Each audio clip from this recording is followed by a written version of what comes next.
Okay. And good afternoon, folks. Welcome to Smudcast. Oh my God, number 888 in August. What a magical, scary number. Infinite luck number. The dangerous words I never want to talk about ever again, especially in this month. Anyway, off to things that are not related to Japan. Ironheart is cool. You nerds are just weird. A Comicsgate autopsy. The year is 20.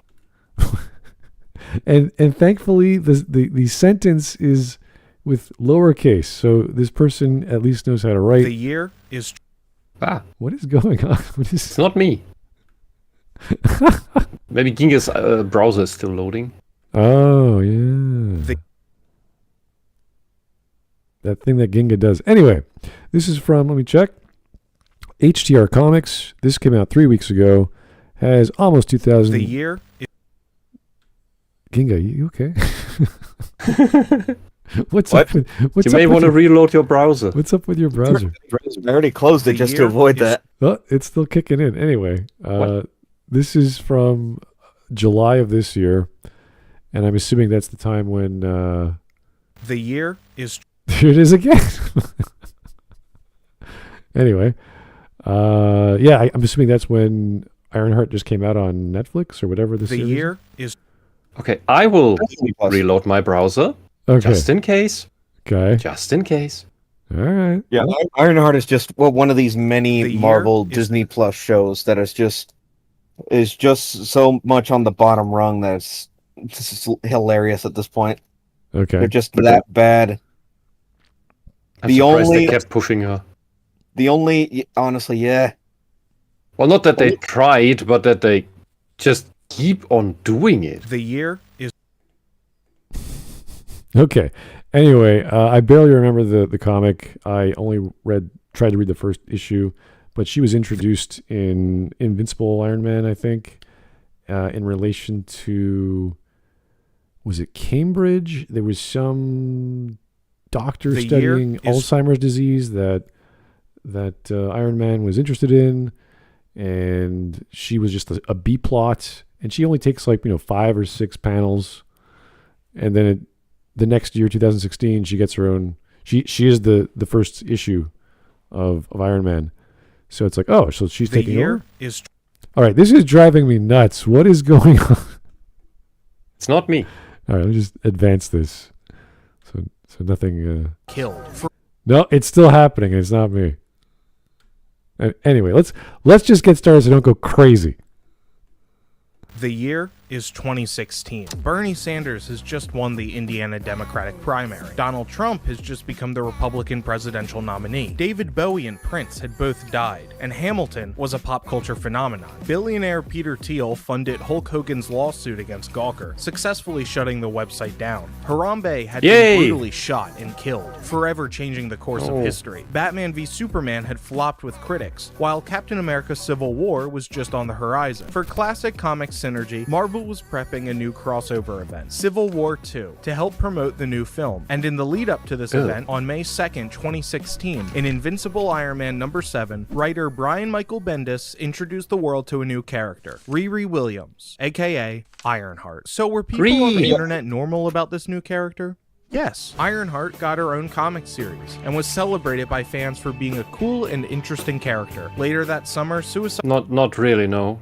That's bullshit. Also- you just posted Jontron. I'm supposed to believe Jontron was serious about this? Uh, Also, that doesn't sound like praise. okay. I would just like to say, of course, it was Brian Michael Bendis that did this. Yeah. Well, I'm not surprised. she was introduced again. I said only a few pages, maybe even a panel here and there. It ends with her going to dinner with Tony finds out who this person is. She has the helmet or the suit in her garage, and he ends up taking her and her mom out to dinner, and then that's it. She's done for that comic, and then after the fact, the rest of the story is just done for that year. And then in 2016, she starts up her own comic, or she's number 1 in Iron Man. So it's like, okay, Her origin story was and that is no exaggeration, her complaining to her teacher that she is not being oppressed enough so that she can overcome the oppression. Oh, really? She wants to be racially be racially oppressed, have her teacher be sexist and racist against her so that she can upstage her teacher, and her teacher is then eventually telling her, well, that's bullshit, and then just indulging her so that Riri shuts up.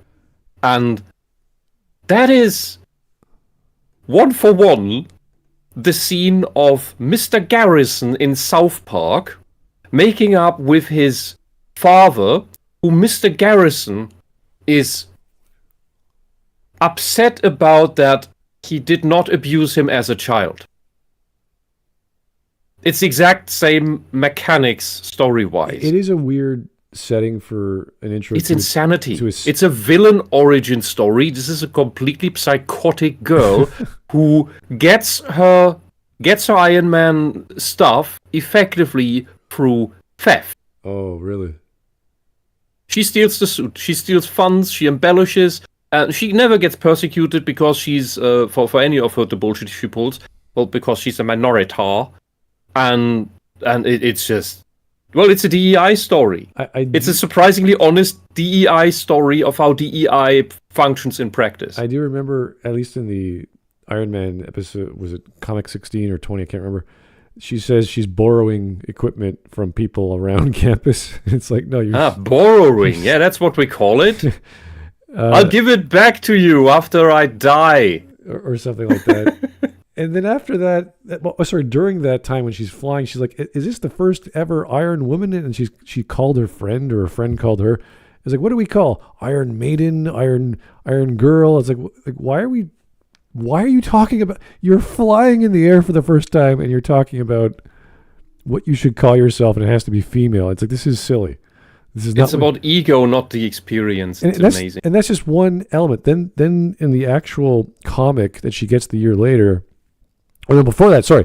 One of the last times we see her, she lands in Mexico and she punches a truck of these two guys who are coming right at her. Now, maybe she should have dodged or whatever, but she just levels this entire transport truck because it was coming at her. It was just like, what the hell?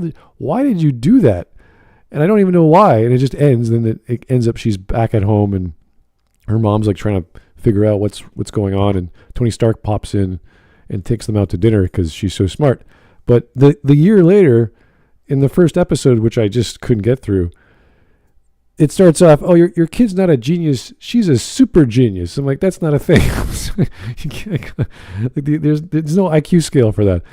She's bored, so give her something to do. And then the next few panels, she's like building a robot. Like, oh my, okay, sure. And there's a bunch of other shit that happens after that, but it's racial. Like, this guy who's next door is this black kid. They start talking, and he's like, I don't really care. Or she doesn't really care about him. But then he's like, but I like Star Trek. He's like, what? Yeah, Geordi's the bomb or whatever. Because he sees on the video call the visor that she's working on in her lab. That's the reason why I watch Star Trek. I'm like, you watch Star Trek because of Geordi? Like, of all the things a writer could say about Star Trek TNG, it's Geordi. You're like, what? Well, he does have a cool visor. Yeah, but that was I don't know. I know no one who ever would say, I watch Star Trek TNG because of the black engineer guy. And you're like, what? And then he says, how about DS9? Isn't the captain awesome? And I'm like, okay, that's fair. But again, another black guy. You're like, what is going on here? And then it goes, aren't Klingons misunderstood? In the next panel, like, what the hell? What is... I'm not like this whole... Oh, Viking culture is misunderstood. I agree. In Star Trek. There's some other things that my brain just went, this is not a normal conversation. This is not a fan of Star Trek would say. Like, there's all this stuff that just did not... It sounded like a white woman trying to describe what two black kids would be talking about. And then they brought up... He wrote some... Or he made some sort of music... And Riri goes, oh, you just spliced in Nina Simone. I'm like, Nina Simone? How the hell does that guy know who Nina Simone is? Unless he his parents like were a big fan of Nina Simone and knew jazz, and he was into jazz, and like it's such a very specific esoteric fan of music that's just nonchalantly talked about over this conversation from Star Trek to music. You're like, nothing about this sounds very believable. And at that point, I just sort of turned it off. Like, I can't read this comic anymore. Anyway, let's keep going. Sorry about that. I found it annoying at the time. Well, now we have a shared base. Yeah, I don't know what the rest of the comic was about, so maybe you guys will fill me in. Anyway, Legacy for the $4.99. Thank you, sir. Her step-parents were also shot for no reason. Yeah. Her mom, sorry, her two brothers, her two stepdads and her brother died, I think, or her uncle. I can't remember. So, yeah. Why only men? So, wait, I didn't know about that. So she has two dads? She had one and then another, and they both died. And only the men were killed.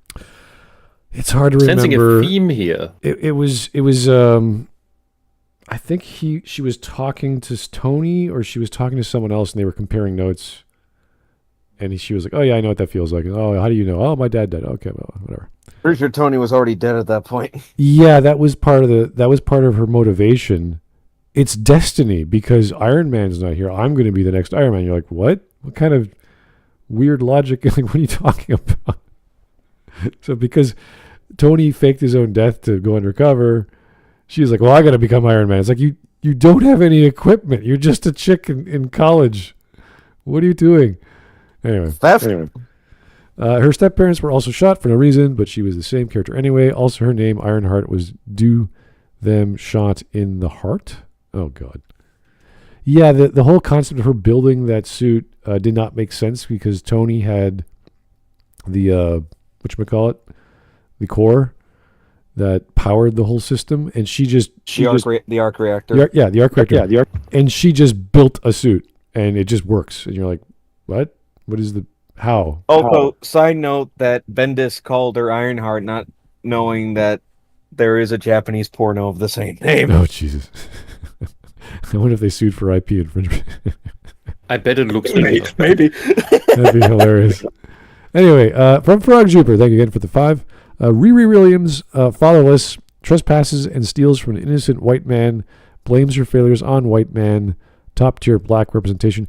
Yeah, there's a lot of, again, it felt like a bunch of white women wrote this part of the character, and then her backstory and her friends, and you're just like, this is not even the way she talks to herself is overtly complicated. Like, if you're a super genius, I get you ramble and you have no one to talk to. I get that, but like, she's fighting some guy who has sonic powers, and he's trying to control some people of state in this building, and she's talking to herself like how to disable the sound and da-da-da.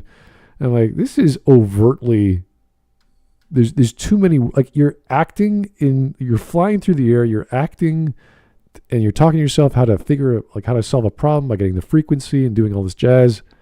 There's some science I didn't like there, but fine, it's a comic book. Sonic powers? I'm just like, gee, if only there was someone who also had sonic powers that she could ask for help from. Yeah. Banshee. Yeah. Well, I don't think she knew anyone at that point, but still, it was this overtly. Yeah, but at the same time, the X-Men are still publicly known. Oh yeah, I get that. There would at least be some knowledge of any particular members, specifically Banshee for that situation. I know, but because it's an Iron Man comic, it has to be technical, so it makes sense that you have the genius or Tony solve things in a technical way. So that's totally fine. I expect that from an Iron Man comic. It's that she's just like this unknown, and she's talking to herself like she's completely confident and knows everything what she's doing, and everything makes sense, and she can just press a few buttons, and you're like, okay, I guess that makes sense. And then, he has a sonic wall that's preventing people from walking past. I'm like, that's not how sonic energy works, but okay. There's a lot of stuff in that comic. My brain went, this is too much. Anyway. Sonic Wall in Brutal Legend makes more sense. Yeah. Back to the video. interesting character. Later that summer, Suicide Squad came out to critical praise and reinvigorated the DCEU for years to come. Scientists later found a way to clone Harambe, bringing him back to life and even giving him some sick-ass cybernetic upgrades. And come Okay, He's not Kano. This is yeah. November, Sanders decisively beat down What is Sanders? He'll wake up from the delusion in a moment. Yeah. Donald Trump election. Peter Thiel died, and What's your beef with Peter Thiel? Holy shit. Carrie What? Fisher stopped Because he his dared to represent Hulk Hogan, and the Oh, left yeah. always loves to wish for the death of everybody who's Yeah. not on that boat. and lived more decades. 2016. What a great year. What? Where am I? Wake up, soldier. It's 2025. Huh? Cyborg Harambe, Bernie Sanders, Ironheart, celebrated? Snap out of it, soldier, and refuel your boring company flamethrower. What? Sam Altman's soldiers are on the advance, and they've already taken out Grok's server farm. We're the last men standing in the Musk Republic. Yeah, so obviously the internet was Why do people hate Elon Musk What? so much? What is this? First of all, what the hell was all that? Fever dream. What is this hate? I don't understand. Maybe I'm Canadian, but what is the problem with Elon Musk? Like, what is going on that Americans, or some Americans, hate Elon Musk? They don't like that he turned on all of their bullshit. Oh well, lots of the leftist bullshit. And if you are not with them, you are against them. Okay. That is how they think. I just find it ironic that we're doing an Iron Man comic and he doesn't like Elon Musk, which is basically the same person in Look, reality. Musk bought Twitter and took away the pro-leftist censorship that now allows more than just the left to speak, and gives voices to people who are not raging socialists and absolutely mad sex monsters. Okay. Two, he supports Trump. That's the absolute no-go, because Trump is the Emmanuel Goldstein of our era, who you have to have your 2 minutes of hate about. You can go into no public place, no hobby club anywhere. If there's a leftist, you will hear or be dragged into listening to some commentary about how Trump is so evil and how Musk is so evil, and it's basically all fascism. And it doesn't even matter that you're not in America. The world is just going under because Donald Trump. And what's the new thing? Oh yeah, and while they all want electric cars to go everywhere, to be the only thing that exists, they also want Tesla to die. Really? Yeah, because it's Elon Musk's electric cars, and they don't care about the mechanics. They only ever care about the who. Who All right. Well, does something? Who is something done? I'm not That's part of all this they hate care train. about. I have no clue. I don't want to get into To it. go but- back to the Marvel stuff, I would like to remind you, Smut, Elon Musk did show up in Iron Man 2. Oh, really? In a couple scenes before Whiplash came in That's neat. Monaco. Sure. All right. is definitely not normal about Ironheart. If you don't like her, it's because you're racist or sexist, but probably both. Whoa. It would upset a racist. I think it would. The other half of the comic What? book is her talking to a boy. It's like, Riri, how you been? But there's this comic Yeah, book that was annoying. That was dumb. It did not feel authentic, and it was just like her neighbor that she hasn't talked to in a while, and they never really talked about anything. And then all of a sudden, he likes Star Trek. Oh, you like Star Trek? And it feels like the most inauthentic conversation between Trekkies. I'm like, this is not like they'd be talking about the Inner Light or really favorite episodes, not Geordie's cool. I'm like, what? General advice: when you show clips like that, don't have the background music be the dominant soundscape with dominant noises and louder or equally as loud as the speech you're supposed to listen to. People like me have issues with then discerning the sound. Also, Riri in that panel looks like a boy. Which the leftists seem to love to do with women. Make them look like boys. And the same is true in Magic the Gathering, where they turned Chandra basically into a man now. She once looked like a curvy woman. Now she just looks like a guy who's dressing up in cosplay as Chandra, but not trying to look feminine. All right, 2 minutes in. Every time. Deep state, and it's mostly women or trans, and they don't really create anything, but they weirdly have a lot of power. So, comic book guy? I am. Used to be. Why do you say used to be? Oh, I stopped reading it over the diversity issue. When they get a female hero, they can't show her fighting a villain or struggling or doing something heroic. She has to do the OMG, I'm like famous or whatever. These just penisless parakeet males who submit to these feminists. B cups. Oh, okay. She's like, how you get my number? It's not Black even a is your shield, and woman is your sword. I don't understand how Brian Michael Bendis has written what now? Riri Williams. He's got this new character over there. Does she have a arc reactor? I don't think so. Did she get it somehow? I don't. Well, again, I only read the first or little bit. I don't remember how she got the damn reactor. Okay, never mind. For DC Comics, he's got all these characters. They're all the same. It's a teenage black girl with poofy hair, and she's super smart. And then the letter column says, Yeah, I like Magic the Gathering got that too. Because she's black. Here's me. The black Afro genius She's girl. got a black face too. Isn't that cool? This woman does not read this book. She does not read it. She doesn't read it. She doesn't read comics. The thing looks like I do. I love it. Media, she forgot about it. Back in 2016, you couldn't go to any comics-related space online without hearing one of these. To his credit, he's showing the actual counter-argument. I don't know. Good. I don't know if that is the actual argument or they're just voicing random opinions. Oh no, those were relatively valid critiques, not the full verbose ones. But there were a lot of the points actually leveled against comics like this, products like this, because it is an interchangeable product. Everything the SJWs, the culture warriors make, the socialist culture warriors make, is this. I'm sure it would be very easy because you don't even have to get into the whatever left-leaning ideology opinion versus is.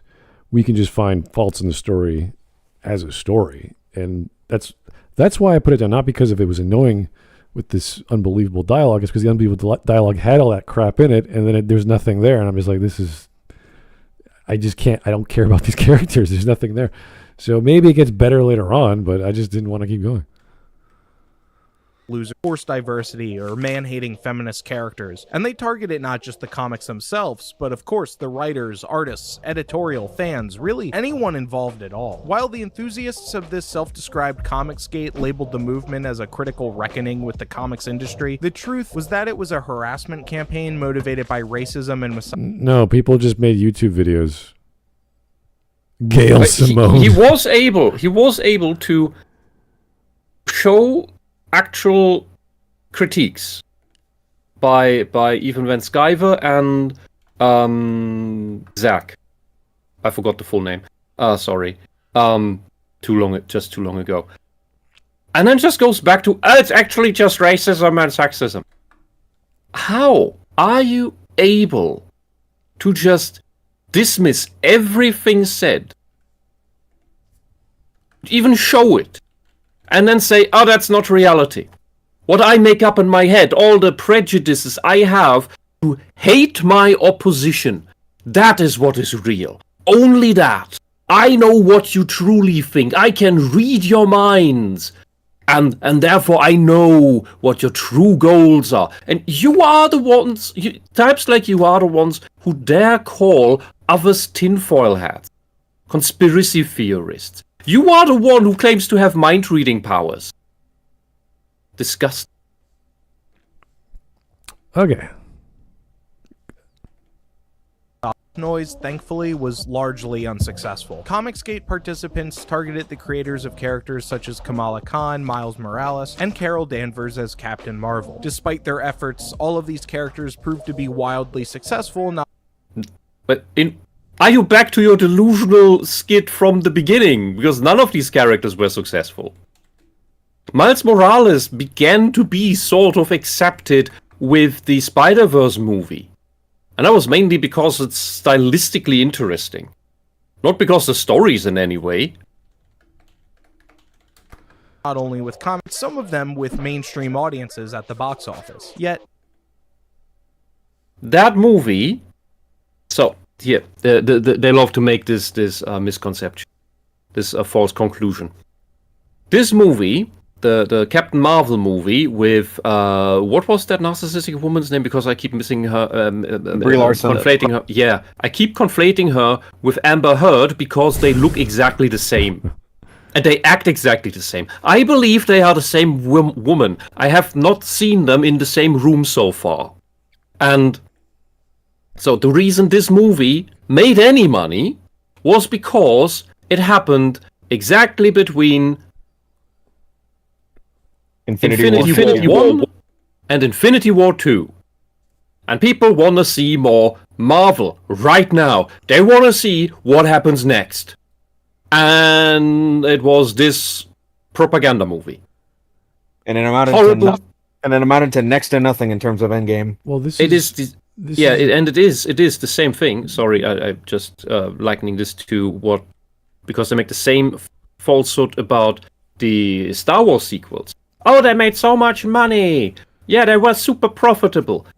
Well, people were tricked into watching the first one because people were starved for, hey, we might get good Star Wars again. Have you seen that? Oh, it looks like real Star Wars. Oh, wow. And then they watched The Force Awakens and realized, well, that was just the first movie from back in the day, rehashed in worse. And, Well, and so the next movie made less profit, and the next movie after that, and that was super garbage, and then the third one made even less profit. So it's just downhill. This is a trick. These numbers mean nothing. It depends what he's trying to get at, because we know the Marvel MCU stuff has been getting worse and worse for the movies, and to talk about numbers for, let's say, the comic books, Western comic books in the past 15, 16 years for Marvel have been just getting worse and worse as well.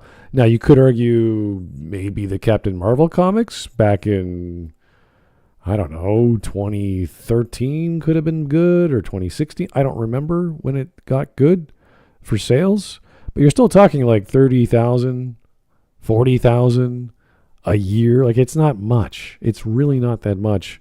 So how does he measure popularity or goodness? I want to know. This is product fraud. People are tricked into believing they're gonna see an amazing movie, and then it's garbage. But in the box office, they're not gonna get their tickets back. They're not gonna walk out soon enough to get the tickets back.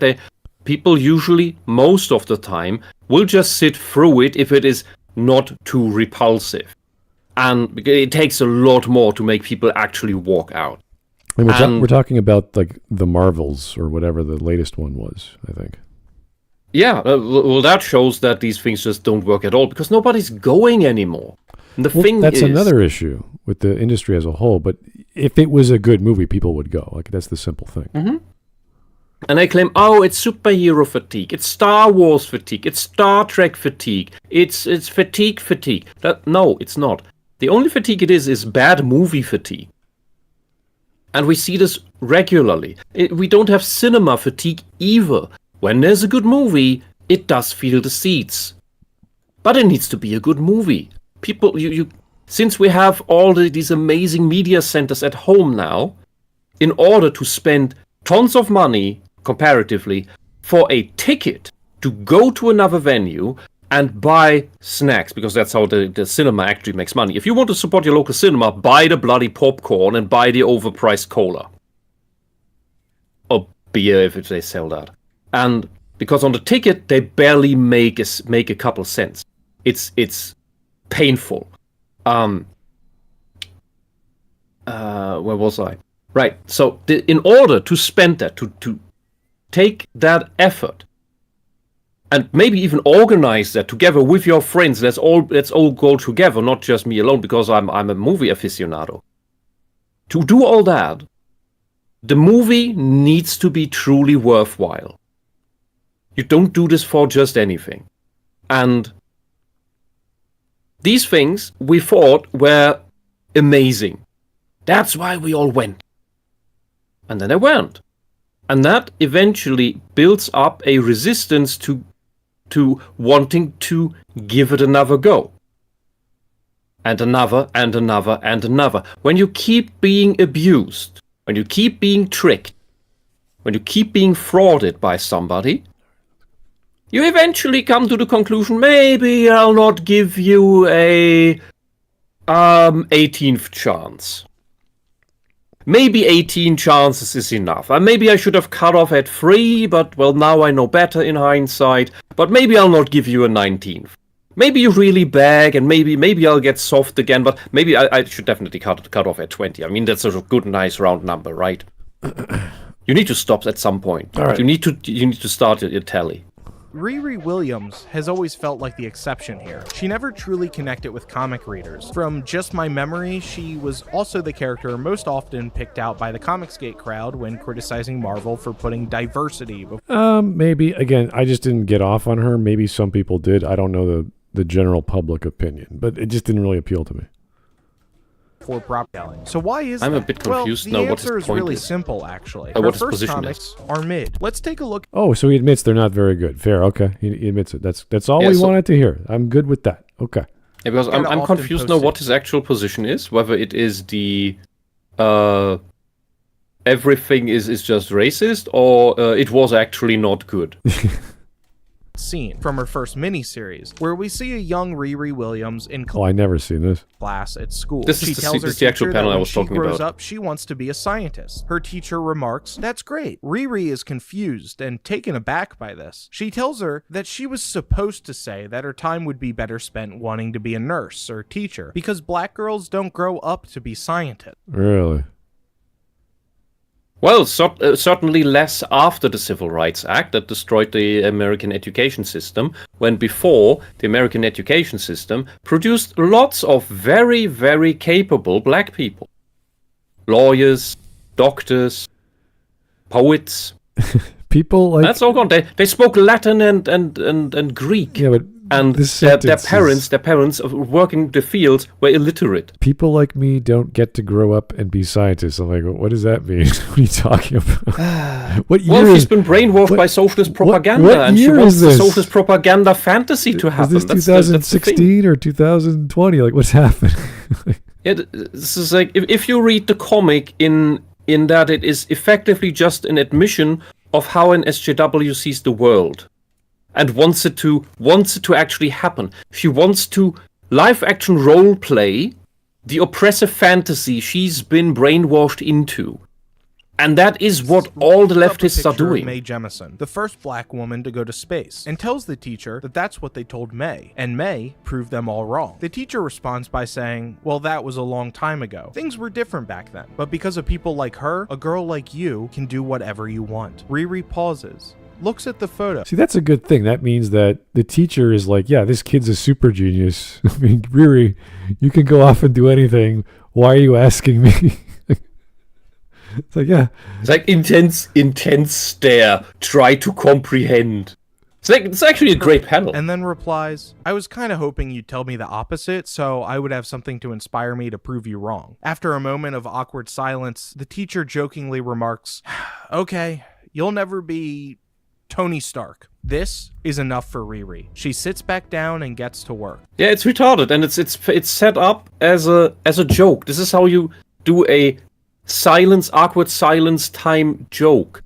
Riri already knows what she can do and what she wants to do. She just wants the oppression. Well, I think She wants the bullying. It's completely fake. She knows it's fake. Yeah, that's the idea. Like, she's so smart, she doesn't need to talk to the anyone about what she wants to do, but she's doing it for the sake of, I'm in a class. But she wants emotional garbage. It's emotional garbage, and she is apparently so smart, but she can't overcome the emotional garbage. Come on. That means she's actually a saying to retard herself, genius. I'm totally going to be Tony Stark. Except for that weird facial hair. As you can see, this scene shows us the paper-thin motivations of Riri Williams. I don't think those are the motivations. You could tie that in, but it seems so silly that... That's not a real motivation. Yeah, like talking to your guidance counselor, in this case a teacher who knows Riri, who knows she's amazing. It's like, yeah, okay, Riri, what do you want to do? Hey, can you please be racist and sexist to me and abuse me in that manner so I can feel better about myself? Yeah, the whole idea of putting the first black woman in space astronaut picture, I'm like, this is pushing. You didn't have to do that. Like, that was a thing you didn't have to do for this. We know she's a black girl. We know she's a super genius. I'm sure this is later on after 2016, or maybe it's that run of Iron Man and Invincible or whatever. So this is like a flashback. It's like, you didn't have to do that. We know. Okay. Look, I have a hypothesis. I have an idea. Maybe Uncle Human Sunbeam, even Van Sciver, and the comics Zach thing. I'm sorry. Your boy Zach. Your boy Zach. Thank you. That's were wrong all along, and Brian Michael Bendis is actually an absolute subversive super genius, and he wrote Riri Williams, this comic, deliberately in this manner to show us the insane victim complex that leftist, racists, and sexists want to live out. That this is how they see themselves and what they want to happen. They know it's a LARP, and they want to have it to be reality. But because the teacher is a good person, she doesn't want to be this asshole. She is not an asshole. She's even telling her, "Here, I have a positive inspiration for you. I know better about history. I am not the horrible person you want me to be. I am better than that." Yeah, and that's actually super smart. I can't imagine that Bendis did this completely unconsciously and accidentally. This man is an absolute super genius. Well, you could make the argument that in order to write a super genius, you have to be on the level on some capacity. That's not what I mean. That's not about writing Riri as a technological super genius. I mean, he's a writing genius. Is the subversion of putting out this comic that just portrays the leftist victim mind. Yeah, I'm going to say no to that. That's not even on the radar. That's have more faith in the madness. I accidentally made the opposite of the room intentionally. It's like, what? It can happen. To become a superhero because of an arbitrary remark from her teacher that was basically forced out of her because Riri was begging to be oppressed, is what I would say if I was a dumb fuck hack right-wing grifter who only read these 3 pages on Twitter. Ah, the grifter.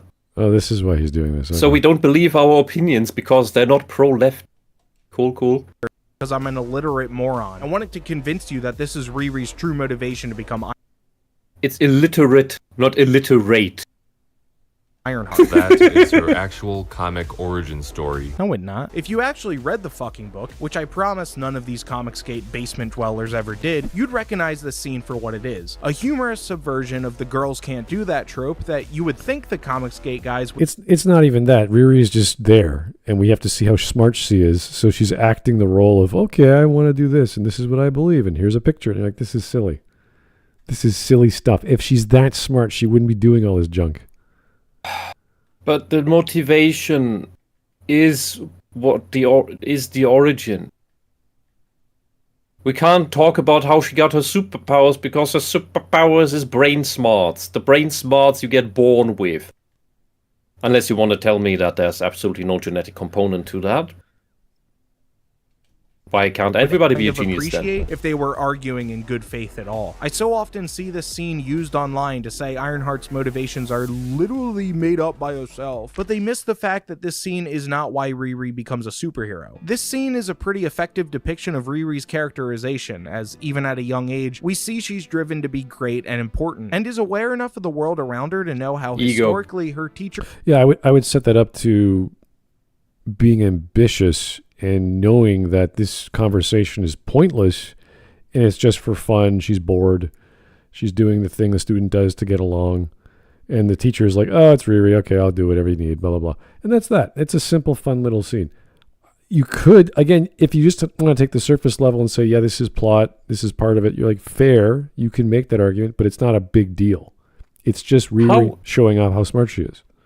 However, I would highly recommend against indulging any of the leftists in just telling them the oppressive, abusive things they want to hear, because they might just turn that into an actual criminal thingy against you. Because now you did say it. Ugh. Is supposed to respond to her wanting to be a scientist. It's literally just an ironic scene playing on decade-old cliches while displaying Riri's childhood ambition and competitiveness. If you read the book, you'd know that's all this scene is. Her actual motivations for becoming Ironheart are because her best friend is killed in a drive-by shooting. This gives her extreme PTSD. Who were the shooters? Don't know. Does anyone know? I never got this far. Couldn't tell you. Yeah, I don't remember. Become an antisocial shut-in, which is when she designs and builds her iron suit. That's like then she does not have extreme PTSD. She may have some PTSD, but certainly not extreme PTSD, because if she had extreme PTSD, she would not sleep anymore. She would have screaming cramps for several hours without stopping, and she would certainly not create anything. This because all her mind is just going through this thing non-stop 24/7. This must be a flashback, because I don't recall her having any sort of trauma. She was just bored, and she was stuck in the lab, and that's where she was happiest. So when people asked her, well, no, she's just a super genius, doesn't want to deal with other things. So she's busy inventing crap and avoiding food and avoiding human contact, and it's like, oh, even her mom is this scene in the classroom might have been before the shooting. Yeah. I'm trying to remember. She looks but it really is young part of the origin. Yeah, of course.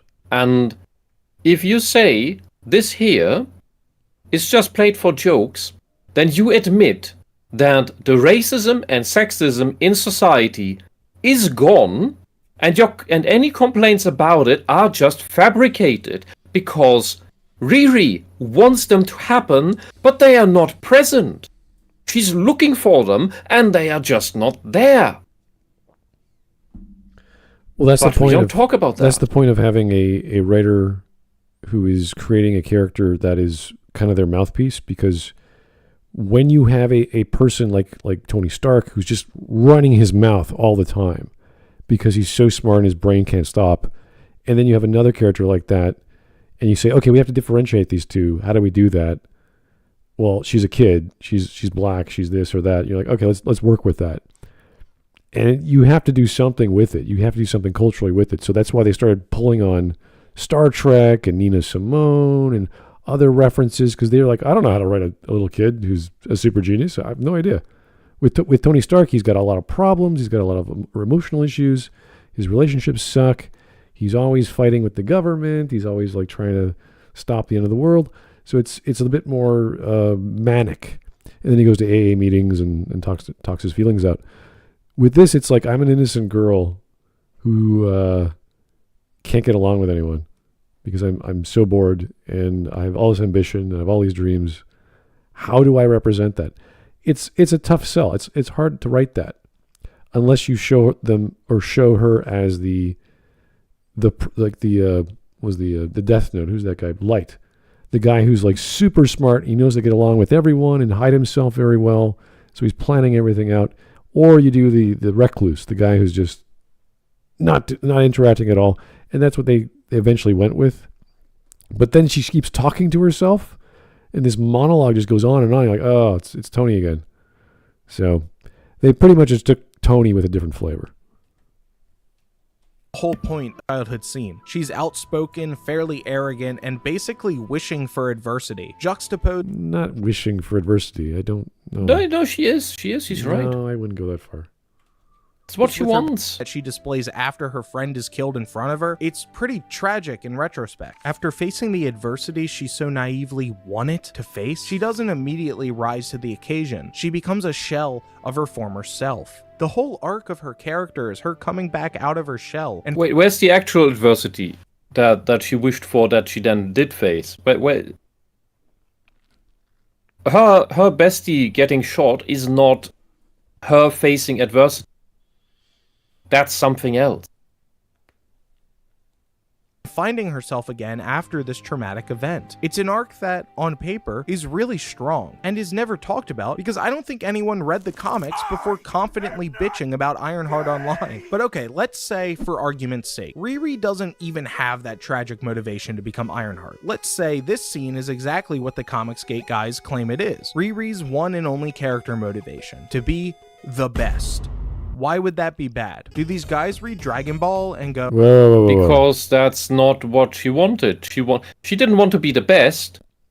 She just wanted to have adversity to be overcome. That's the thing that is stated. Well, before we get if she just wants to be the best, then she can't just do that. Before we get to 2016 or any of these flashbacks, she's just introduced as this girl in a lab in England, and she's just toying away, and she doesn't want to talk to anyone. She just wants to do her own thing. And then finally they're like, hey, we got security. You're not coming out. You got to talk to us. You did some things. And that's exactly the same time she finished building her suit, and she just takes off. She doesn't give a crap. And that's when she gets into a bit of trouble and breaks that truck in Mexico. And then the next scene is her at home. So, it's pretty like, this is strange. Like, well, who is this girl? And then hopefully they flesh her out the year later. oh, this Goku guy fucking sucks. His only character motivation is to beat the stronger guys. Like, yeah, sometimes that's really all you need for a motive. It's not an inherently bad thing for... Okay, Goku, an alien who's obsessed with fighting as a little boy, that's all he does. That's all he's into. That's totally fine. Riri is not stupid. She's a super genius, and she's bored, and she's ambitious, and she dreams a lot, and she's tired of talking to morons. You can do a lot whom with she that. considers morons, and she could do a lot with. You could do a lot with that kind of character. Whereas Goku is just Goku. He's going to fight. Basically, Riri is completely interchangeable in character from the new Captain Marvel and the new She-Hulk, who are all just raging narcissists who themselves commit atrocious things to whomever they want to, maintaining the idea that, oh, no, these are bad people, so it's justified that I do whatever to them. I wouldn't compare her exactly to those characters. I would probably see her more as a Mary Sue, like Rey from Star Wars, where it's just she's doing things and she has the power to do them because no one else can. And that's what the others too. Well, that's kind of her... Like, I have to be Iron Man. It's destiny. And you're like, what? How did you... Like, it's weird for someone that intelligent to think, oh, this is what my life was meant to be. And you're like, you're meant to be a Tony Stark ripoff? Like, that doesn't make sense. Like, a lot of this doesn't connect. So we need to know why she's building the suit, what's going on with that, why is it appeal to her. Like, we need more. Again, I did not get very far in the comic. But that's what you need to do to explain her motivation, because she's already motivated when you just learn about her in 2015. So you just got to build on that. And that's totally fine. I think none of these newly rewritten reinventions have any character. They're all just the same thing as any narcissist, which is a blank slate that is just ego. And there is no actual character, because a narcissist doesn't have a real character, and these are just projections of the narcissistic writer. Well, maybe with the exception of Riri, because Michael Bendis did this amazing subversion where he exposed the narcissistic mind of the left that wants to be oppressed.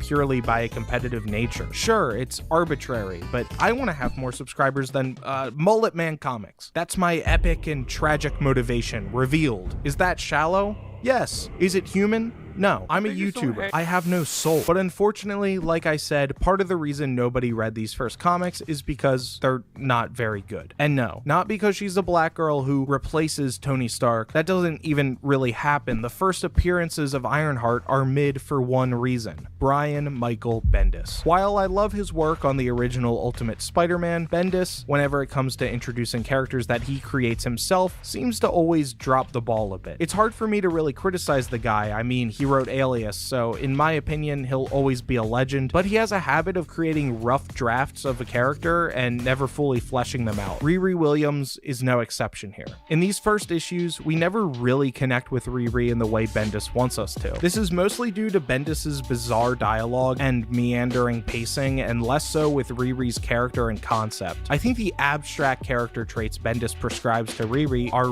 really strong. Yes, she's arrogant. Yes, she's sometimes morally questionable. Yes, she's rude and sarcastic. Dudes online will tell you this sucks, but you know who else is all of these? Tony Stark. But just like Tony, at the heart of Riri, she's fueled both by a selfish want to be the best and a genuine need to make the world a better place. The problem is just that with Bendis's poor writing, Riri never becomes more than this abstract sketch of— Yeah, but that's like you're trying to make a defense of bad writing. It's like, oh, the writer really wanted her to be that. It's like, no, you don't know that. If it's bad, that just means that's the way he wrote him or wrote her to his capacity. And maybe he wanted her to be bad. Maybe he wanted her to be a hero and be altruistic. You know, you can say lots of things. Well, this is bad writing. It's like, okay, if it's bad writing, you can't then deduce what the intention was because it's irrelevant. He made a bad character, or he wrote a bad character, or wrote the character poorly for us to interpret what the intentions or motives of the character are. And he was just criticizing, well, here's a flashback where she's talking to her teacher, and it's like, well, that's a surface level assessment. It's like, well, that's the one that made the most sense. That was the clearest one. So why can't you use that as an argument? That she wants adversity, and she wants to be treated like someone from 1950 or whatever. I don't know. Why not? She said so. Yeah, but that's a literal interpretation. It's like, yeah, but that's what the clearest thing we get. Oh, her friends died. It's like, yeah, that's a part of it. So are we to just read Tony Stark and then just juxtapose this Riri chick and say, well, she's not an alcoholic, but she's got demons, and she's really egotistical, and she's basically Tony Stark without all the baggage. You're like, okay. So nothing. There's nothing there. And why does she exist? Take notice. He showed us that part of the argument of the evil right-wing grifters is that this character is shallow and badly written. And he said, oh no, they're all wrong about everything. It's absolutely amazing. But also now he's telling us that, well, Bendis messed up and didn't write her very well. Well, that's the thing. Which is the same thing. So he's criticizing their critique, their conclusion. I mean, they're both agreeing she's poorly written, but he just doesn't like their interpretation of what that means, which is like saying, oh, this chocolate cake is... no, it's on the same part. He has identified the very same part of the bad writing that they complain about. They also complain about other part. Well, that's the the badly written part is they agree upon, but now he defends the badly written part, and it seems to me like doublethink. Also, Riri looks like a boy. Well, with the writer, he's saying, oh, the writer really could have done a better job, and this could have happened. Whereas the other critics he doesn't like are like, this is bad because of politics or wokeness or whatever. It doesn't matter what the intentions were or the pathology or the mentality of the writer if it's still garbage. It's like you're trying to explain why is this garbage? It's like, it doesn't matter. I did not want to read this thing. And I can go back to where I stopped and explain, okay, this is just stupid and it's childish writing. And it's not how two kids talking about science fiction would sound, unless they were like 7 or something. I mean, but they're like 11 or 15 at the time. I don't know what the time frame is. So it just, something felt inauthentic about it.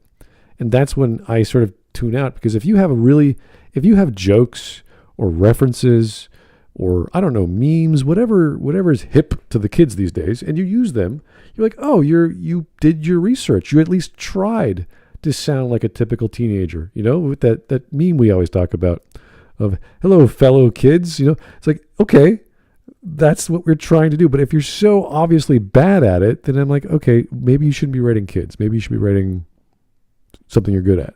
So you're not turning people off. And quick rundown on this image, just to hit it home. Yes, this is just the modified Tony Stark suit. Which is, why does she have that? And so here we see her not having any hips to speak of. The shoulders are wider, massively wider. And this is even at an angle. And they're still so much wider. So if this was her actual female frame in there, she wouldn't even fit. She would have her arms broken to be in there. She also has no waist, and that is a male chest. This is a boy. A prepubescent boy. I never actually got this far in to see her get that suit. The suit she has that I've read with, it looks like a miniaturized Gundam that she just fits into. It's very bulky. And then she gets, I think she's fighting, I can't remember exactly what the suit looks like. It looks a little bit more, maybe the artist is different. It looks a little bit more elastic and stretchy. So maybe this is like later on look. So yeah, no, it's just, it should be a story about fighting evil with technology, and that they did that with that sound guy. And I thought, okay, this is fine, but it's the technology wasn't there. It didn't make too much sense, which kind of annoyed me. Anyway, weird arguments. Like my argument of why this writer is bad is more accurate than the other argument. Like, okay, sure. When this poor writing was coupled with the extreme online vitriol towards the book, the character never took off in the same way. No, you can't make that. You cannot say, well, the people who are arguing it's bad caused the book not to sell. It's like, well. Oh, so you wanted people to just buy the objectively bad book, so that the sales numbers would look better, so that you could claim that, oh, it was actually totally liked because people bought The Cat in the Bag. The same argument with whatever movie, whether it's the Marvels or whatever bad things. Oh, you should have went to go see it, then it would have done well. It's like, no, we don't want to see bad movies. We're fine, thanks. Blame the fans. Like, no, you blame the creators who made the thing, not the fans. Way as the other new characters from this era. That's why it's such a shame that nowadays in the comics. That's the one I remember. Yeah, there at least you have some hips and the waistline. Yeah, and but there's still no chest. The one thing I did like was that there were people in her lab, like there were people walking around her lab, and she was showing off stuff, and there was some arm cannon that went off, and that was related to the guy who's playing around with frequency. So the frequency turned the arm cannon on. She was like, "Oh, why did that happen?" So that was like, the storytelling for plot is fine. You just have to make it believable and likable for us to keep watching. Because I can go read any other comic that has a good plot. Yeah. Anyone, please tell me how the person who fit into this thing fit into the other thing. Because this is not a stretchy suit. This is metal. Well, the metal looks flexible, like on her neck. Right. So, it's okay. It's latex metal. Yeah, exactly. What? Yeah, it could be thicker. I do admit it. For her build, it should be a lot thicker. Yeah. Yeah, and I hate the face. I hate the face because this is just this stupid digital screen thing that does emotes. That's what it looks like, and that's funny once or twice with your bot NPCs in some animation movie. Well, if everybody does it, it's just annoying. Well, because it's in media res, we don't know exactly what time frame this suit is in. I don't know what that thing on her heart is all about, or her chest. That's still not explained at that point in the story, so we don't know what the name means yet. She doesn't have an arc reactor. It's a cool-looking, asymmetrical thing that's a broken heart or lightning thingy and something, and it could be worse. It could be the ultimate Iron Man suit. Really cool character. In 2018, Marvel launched Riri's first solo ongoing series. Look how that looks disgusting. It's so thin, yeah.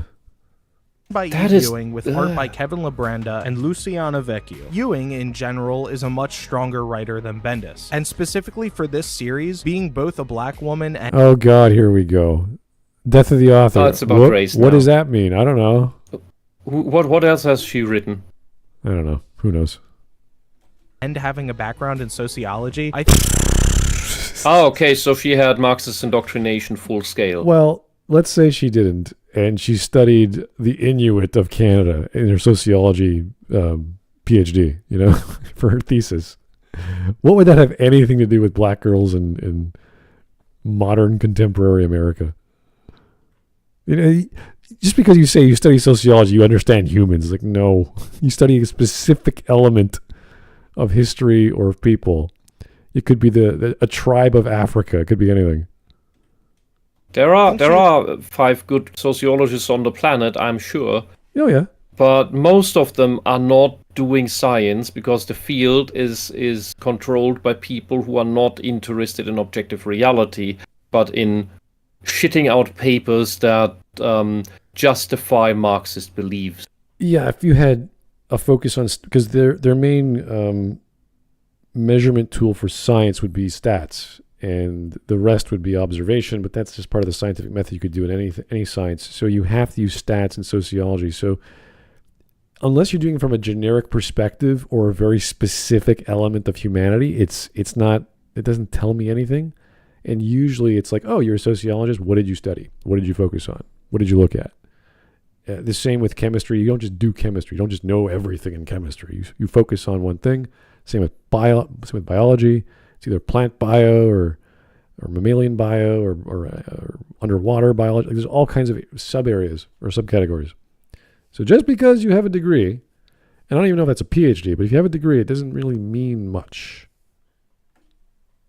Is much better equipped to write for a character like Riri, whose very existence confronts the dominant narratives of the predominantly... No. If this writer had a PhD in physics or computer science or some hard science, then I'd be like, oh, you got to know something to show off intelligence in your character who is a super genius. So give me something that's highly technical, which exactly is what she's doing. She's inventing things. That's the kind of background you need. Not a sociologist. No offense to this. She can do some really cool things with human behavior. I admit that. They will know how things feel. Well, they'll have knowledge. They must have had knowledge. Yeah, but you said will. Well, if you studied, you should use your knowledge. I don't know what. It doesn't mean that she actually knows how things really work. It depends on the school and the profs. Yeah, I know. But if I would imagine you went to school and you want to use your knowledge of that. Yeah, you will want to use what you have been taught. But since she's a hard leftist, that means that she's probably not understanding reality as it is. That's a possibility. But that's what I mean. All right. And can we go back just a few seconds, because he said something a bit confusing to me. I think she is much better equipped to write for a character like Riri, whose very existence confronts the dominant narratives of the predominantly white comic industry. Bendis is pretty notorious. The predominantly white comic industry. No. They're not white. I don't know. I'm sorry. Does he mean the buyers? You just don't know what he... Look, the comics industry in the United States is a great Jewish accomplishment. And he's not admitting that. He's just ascribing it to white because, we want to portray it as evil and bad. Well, if you want to portray the Jews as evil and bad and oppressive, at least say so. The argument becomes, is this this is what the fans want? Are they predominantly white and they don't like reading about the black girl? Maybe. I don't know. He could be implying that. Or does he mean the creators, the writers, the artists, the publisher, are they predominantly white? And if so, why is that inherently bad?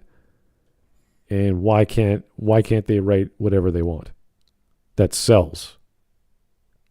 And I don't even know the sales figures for Iron Man 2016 or the others that came after that with her in it. Oh, we got a super chat. Sorry about that, Frog Jupiter. Counter argument. Themes, bruh. The themes. I don't know what the themes are. in this comic. I couldn't tell you. Would be nice to know. Anytime they want to criticize Jews, they just call them white. Oh yeah, Jews are white. And we get and then we all get the hate for it. Okay. It pisses me off. I was learning about immigration, turn of the century, and there's a lot and the thing is, it doesn't matter whether they're doing something good or something actually bad. Either way, we get the ire. Yeah. Well, there's a lot of white in a lot of parts of the world that you don't even know about just because they immigrated for many reasons, like getting a green card, like fighting the war against the Mexicans, Irish. And we'll get you American status. And the Irish were fighting the Mexicans. They were like, wait a second, you're Catholic just like us. And were the Irish at that time still enslaved? They were brought over to fight their wars. Yeah. Yeah. Okay, so they were still slaves to the British. And then, well, no, the Americans used them. So the Americans said, hey. So they were slaves to the American. I don't know the exact conditions, but it was obviously a green card scenario to get citizenship. And the Irish were fighting the Mexicans, and they went, wait a second, the Mexicans are our religion. They're really friendly, and they have really nice food. So they ended up staying. Well, from the Irish perspective, potatoes. They had nice food. Yeah. So they went, okay, we're going to fight the Americans. So there's actually a big Irish background in Mexico, which is kind of funny. But that's one of many stories of Europeans immigrating to all different parts of the world. Like Argentina, like China, like different southern pole areas. Anyway, 10:14. We're almost halfway. We are halfway done. All right, great. Was pretty notorious for writing black characters with the subtlety of a jackhammer, so it's no surprise that Ewing. So he's admitting the story sucks. Thank you, thank you. Oh yeah, but the black SJW certainly write everything better. Yeah. The SJW writing is totally not sledgehammer writing. Sure, right. It's a tinier sledgehammer. It's a safer sledgehammer. It doesn't kill you. Anyway. I think it's a rocket-powered sledgehammer. Yeah, it could be. Who has made a career out of studying and writing about the relationships between race, class, and education, has Oh God, what a wonderful opportunity to have her write. So she's writing the things that Riri wanted to happen to her. Yeah. All the wonderful statistics and analysis you can pull from black girls and boys at that age. And, so the veiled critique at Bendis is that he dare wrote that comical scene in which Riri didn't get what she actually wanted. It should have been a true oppression scene, so that the left could fap to the oppression porn. Oh God. More nuanced approach to Riri's characterization. Ewing simply give an example. Takes what Bendis had sketched out and fills in the blanks. She leans into Riri's ambitious attitude, arrogance. She was always that way. And selfishness. It makes it clear that these characteristics are not flaws in the book's writing, but flaws in What? How is it a flaw if he does it, but when she does it, it isn't? What are you talking about? Because well, it's not the start of the story anymore, so you can have actual character development. At the beginning of a story, the character is not overcoming all the flaws, otherwise you'd have no story to tell anymore. So, because it's in media res and poorly written by a guy who's not black, because they hired a female black writer to go back in time and fill in the blanks for her background story, that's better? It's the same character. It's okay when a black woman does it. I guess. Flaws that she must overcome. This run on the character as well as there's the panel. He's sharing his music to her or whatever this music is, and the next panel he's like, "Oh, that's Nina Simone, isn't it?" I was like, "What? How the hell?" Again, Nina Simone is a very specific, well-known in the 40s and 50s or whatever, singer, songwriter, pianist, etc. She's really super talented, amazing character. Do you honestly believe a kid born in 2000s and above would know anything about music from the 40s and 50s? Nope. And Nina Simone specifically. It's so esoteric. And if you're into jazz, if you're into the blues, then yeah, you definitely know Nina Simone. But they were talking about I can't even remember what music. And even Riri's like, you're not even into that music. It's like, who are these kids that they're listening to Nina Simone? It's so specific. If they chose something like Dizzy Gillespie or something, it's like, okay, that's a pretty well-known big name musician that's mainstream. Then you'd be like, okay, great. Or pick a modern one like Trombone Shorty, or even The Weeknd, which, well, if that's his name anymore, I think he changed his name now.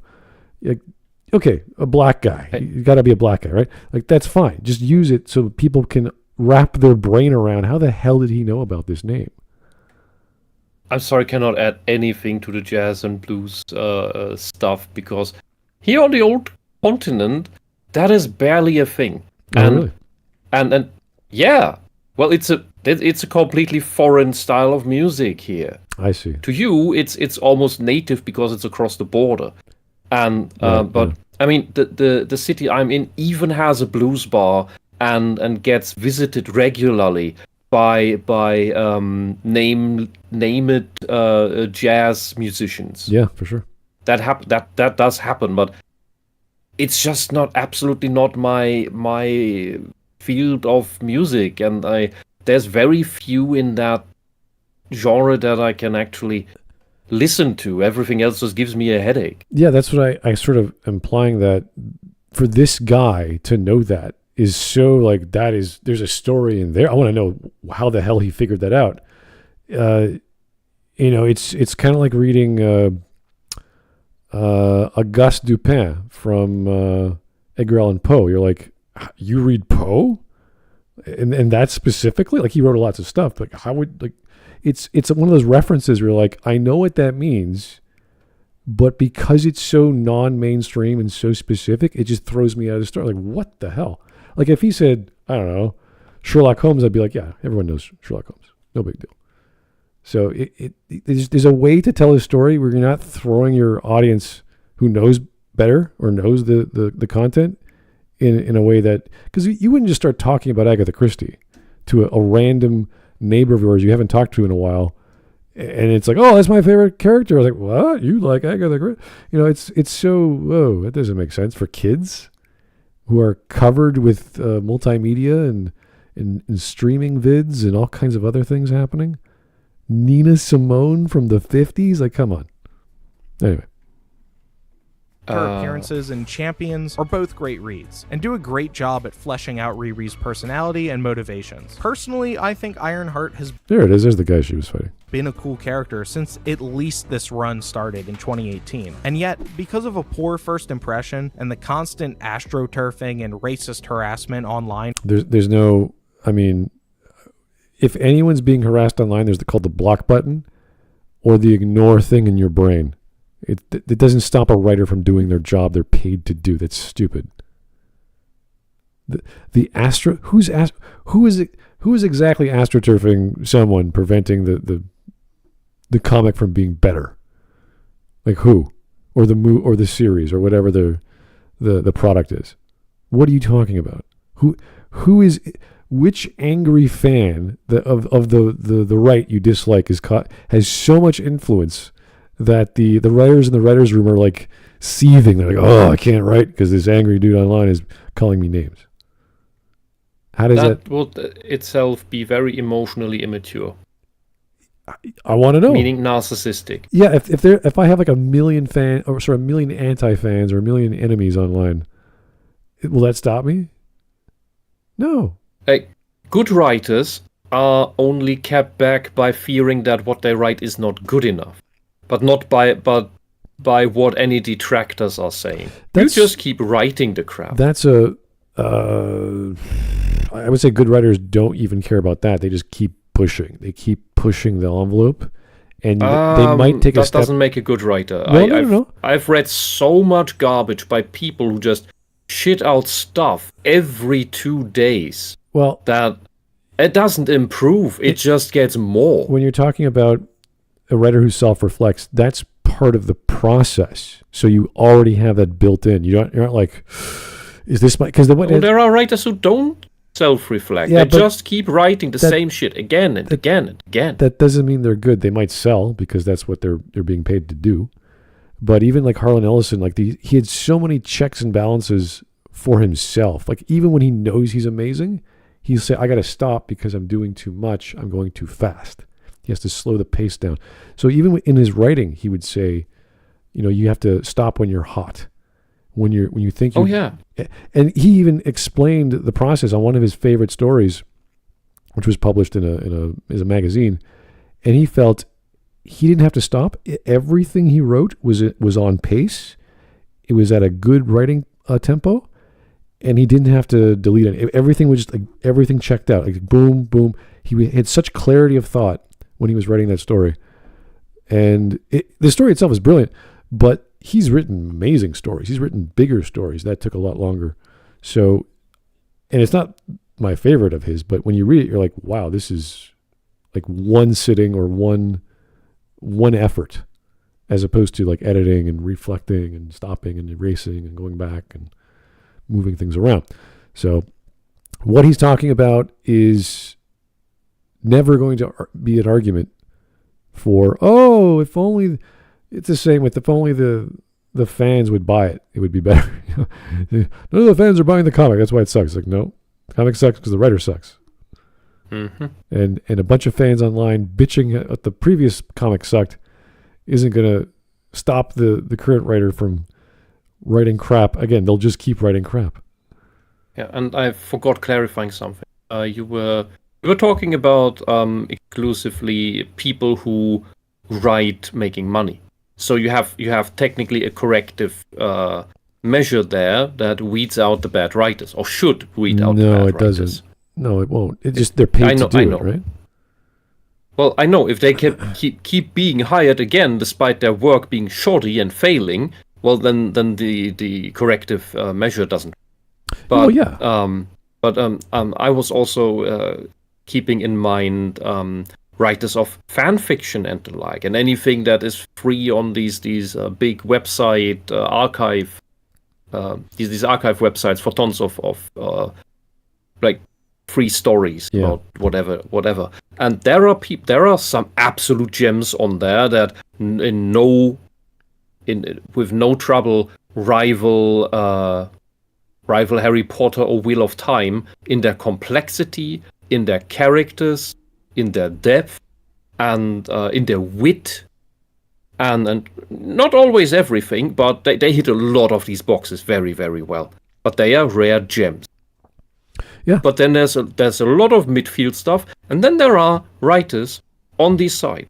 They just keep shitting out the same stuff over and over and over again, and it is the exact same stuff. It's not copy-pasted, it's not AI generated, they've been doing this for decades, and you can, if you just check the part of news stories of the past week, month or something, and you see those names still popping up 10 times in the past month, and they've written 10 short stories, and they're the same thing again. It's like, what? Who even reads that? That's just gratification. That's just going through the same. It's like self-soothing behavior for. I can't say it otherwise. It's a fetish, and you look at the quality once in a while, and it's still the exact same stuff. Yeah, that it was 10 years ago. Some people don't improve, and they don't reflect. Yeah, it's no different than writers doing that. We were talking about adult visual novels, just visual novels in general, and the payment method of how they pump out a new chapter every month or two. And because they get into a process of, okay, I got to make 400 panels or whatever the measurement is, and maybe a bunch of animations and a bunch of music they got to get legally purchased and timed up. Like they get into that process. So they think, okay, next chapter comes, going to take me 3 months, another chapter, maybe 4 months as it gets bigger and bigger. That doesn't mean the writing is going to get better, but the process is more efficient. And you could argue because it's more efficient, therefore the art gets better, the writing gets better, the sound gets better, and it does because it's higher quality. They get paid more, so they have more incentive. But as a writer, premise is the same. They're just continuing the chapters, and unless they know where they're going, it's mostly just slice of life anyway. What's a new scenario this one, and they'll make an entire story within that chapter, and they'll do it again and again and again, and that's what feels very samey. There's not much creativity. There's if any editor, it's usually a one-man operation anyway. So they do get a lot of feedback, which is good. So they do change up, which I do appreciate, because even mangaka artists did that back in the day, and they still do, with polls and getting their feedback. Even Marvel, with the Marvel method, they did get opinions from fans, I'm sure. Back in the 60s. All right, back to AstroTurfing Bad, because it affects writing. Ironheart never became a fan favorite, but thankfully, Comicsgate is over, and their mission to target diversity and inclusion efforts... Is it? I thought it's still going, just like Gamergate for number 45. 4.1, 4.2, 5, it's 5. the bisexual desktop PC isn't going to change that. Oh. Well, I'm glad it's over, but I want him to agree to it. It's over, so he can stop talking about it. Can you just please buy the SJW comics? They're totally good now, even though they're exactly the same. And you have fun reading, and the rest of us who laugh at these comics will also criticize them, and you can stop listening to us if that's making you happier that way. So please give us money for the propaganda. Successful enterprise. From the Trump administration, the White House is giving schools and universities just 2 weeks to dismantle DEI programs. Good. This is a good... I don't care if the Department of Education was doing the opposite and creating... what would be the opposite of DEI? Programs for excellence, or whatever you want to call it? No, that would be a good thing. Well, in theory, but in reality... They dismantled the Department of Education, so there should even be one in the first place doing all these things for whatever purpose. I'm confused now. You should not be. The Department of Education needs to be dismantled because it's a completely socialist organization. No. It doesn't matter if it's socialist or otherwise. It doesn't need to exist on the federal level. Period. So whatever its intention is, it should be done with, and let the states. Oh, you have. Okay, I mean you're Canadian, but. To the U.S. Americans there, this thing is only on the federal level? Americans have it, or used to have a Department of Education, yes. We have departments, or we have Ministry of Education for Catholics, for public consumption, whatever, on the provincial level, of course. But that's what I mean. Provincial is really good. We have them on a state level.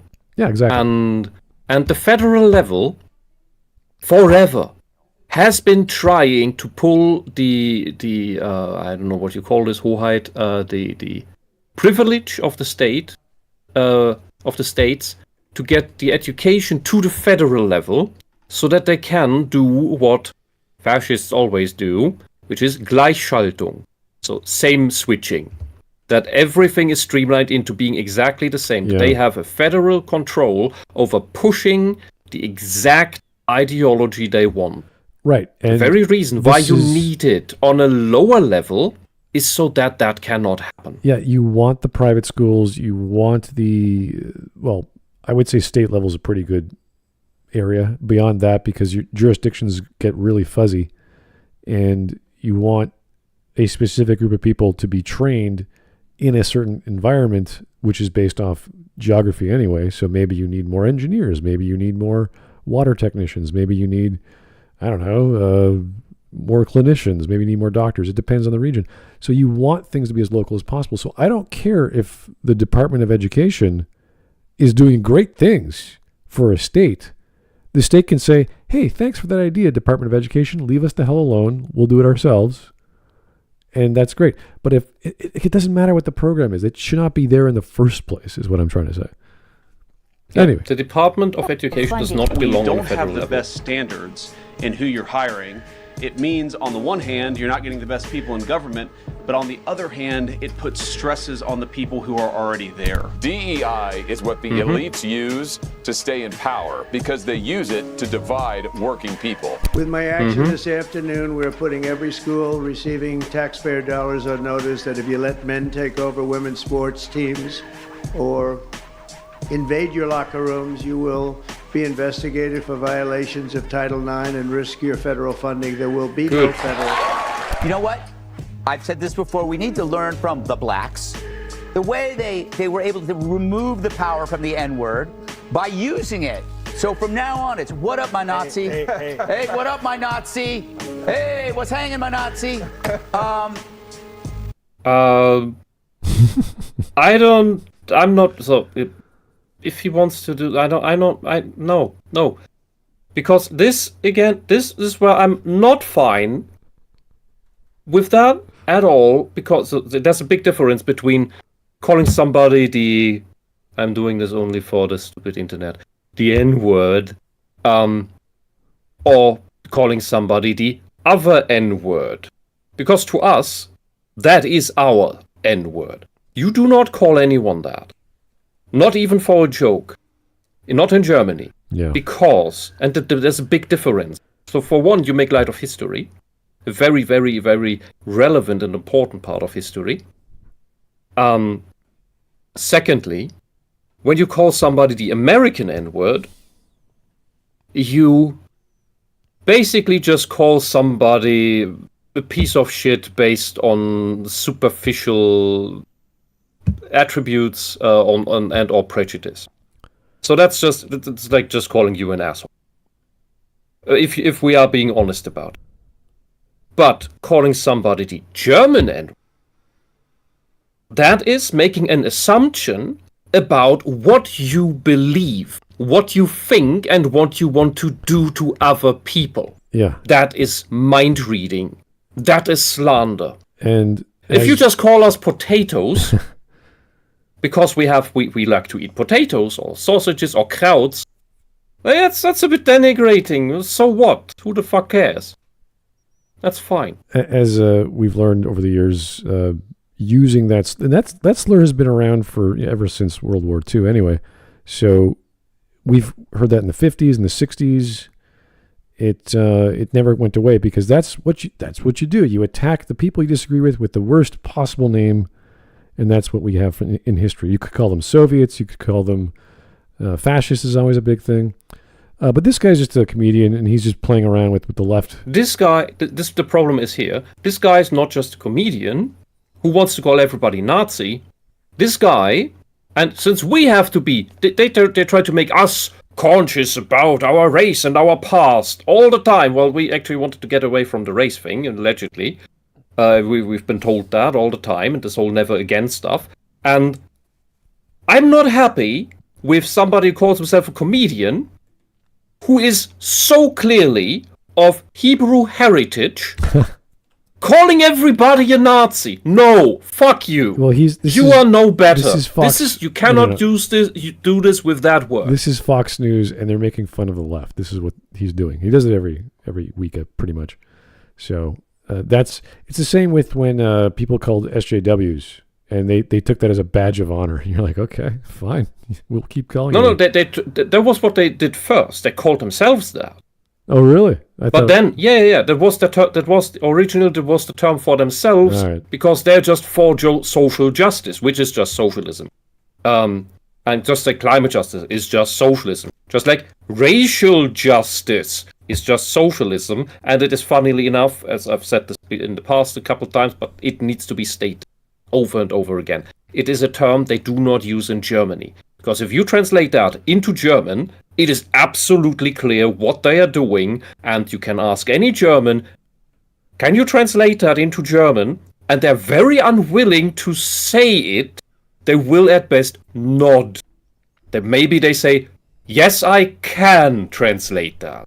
They do not want to say the word because it gets stuck in the throat. Because if you say that word, you feel as if you had just read Hitler's book. And it's not even in there because the term hadn't been invented yet. It was invented by the left. So by the red left. Not the brown left. All right, Let's keep going. What up, my Nazi? Hey, what's hanging, my Nazi? Nazi, please.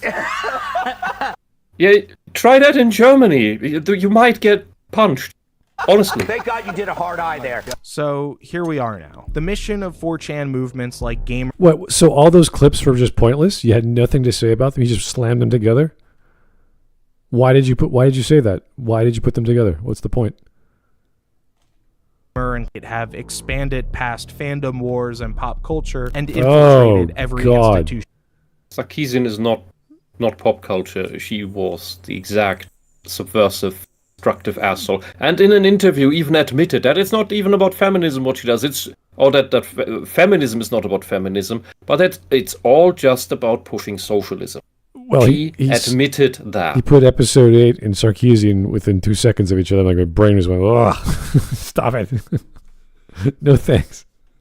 In America. It's 2025, and a critically successful Ironheart TV show is critically. Fine. The critics who love everything that is pro-socialist agenda. Good for, right. Good As for, if we care about anything that they say at this point. Premiered on Disney, and the racist and sexist comments that. So these. You mean the audience? The racist. Can we see those ratings again? Yeah, no. Because I think the other one was green. 25, and a critically successful. Pause. There. Oh, look, it's rotten for the audience.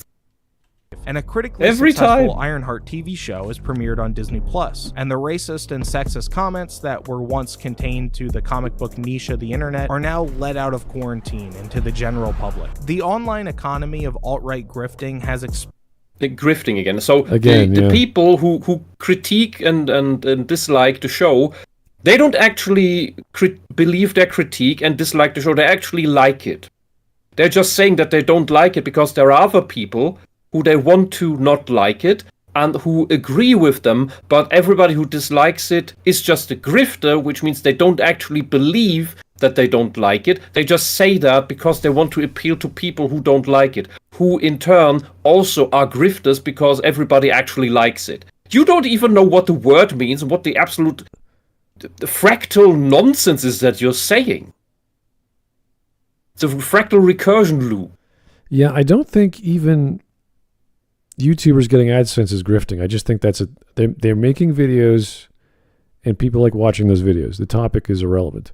When I heard the term grift, it was from an ex-liberal MP in like 2012, and he was saying, my party is grifting on the green boogeyman, and they're selling this to Canada. Like, this is before the Liberals were in power, that we gotta protect our environment, and all the other left-leaning, because it's all, from Liberals, everything else is all left-leaning.